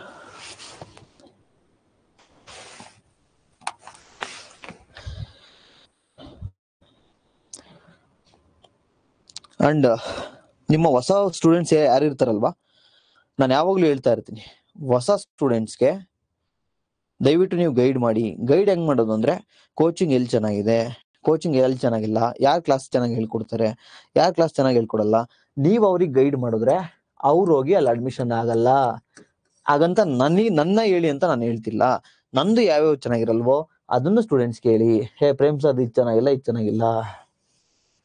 So ಆಗೇನಾಗುತ್ತೆ, ಆ ಸ್ಟೂಡೆಂಟ್ಸ್ಗೆ ಎಲ್ಲಿ ಹೋಗ್ಬೇಕು ಎಲ್ಲಿ ಹೋಗ್ಬಾರ್ದು ಗೊತ್ತಾಗುತ್ತೆ. This is our intention. Okay, thank you Pradeep sir, Hemanth sir, Priyanka ma'am, very thank you. Bye, see you, ಸಿಗೋಣ. ಸ್ವಲ್ಪ ಇಂಪಾರ್ಟೆಂಟ್ ಏನಂದ್ರೆ ಇವತ್ತು ಮ್ಯಾಚ್ ಇದೆಯಲ್ಲ, ಸೊ ಹೋಗ್ಬೇಕು.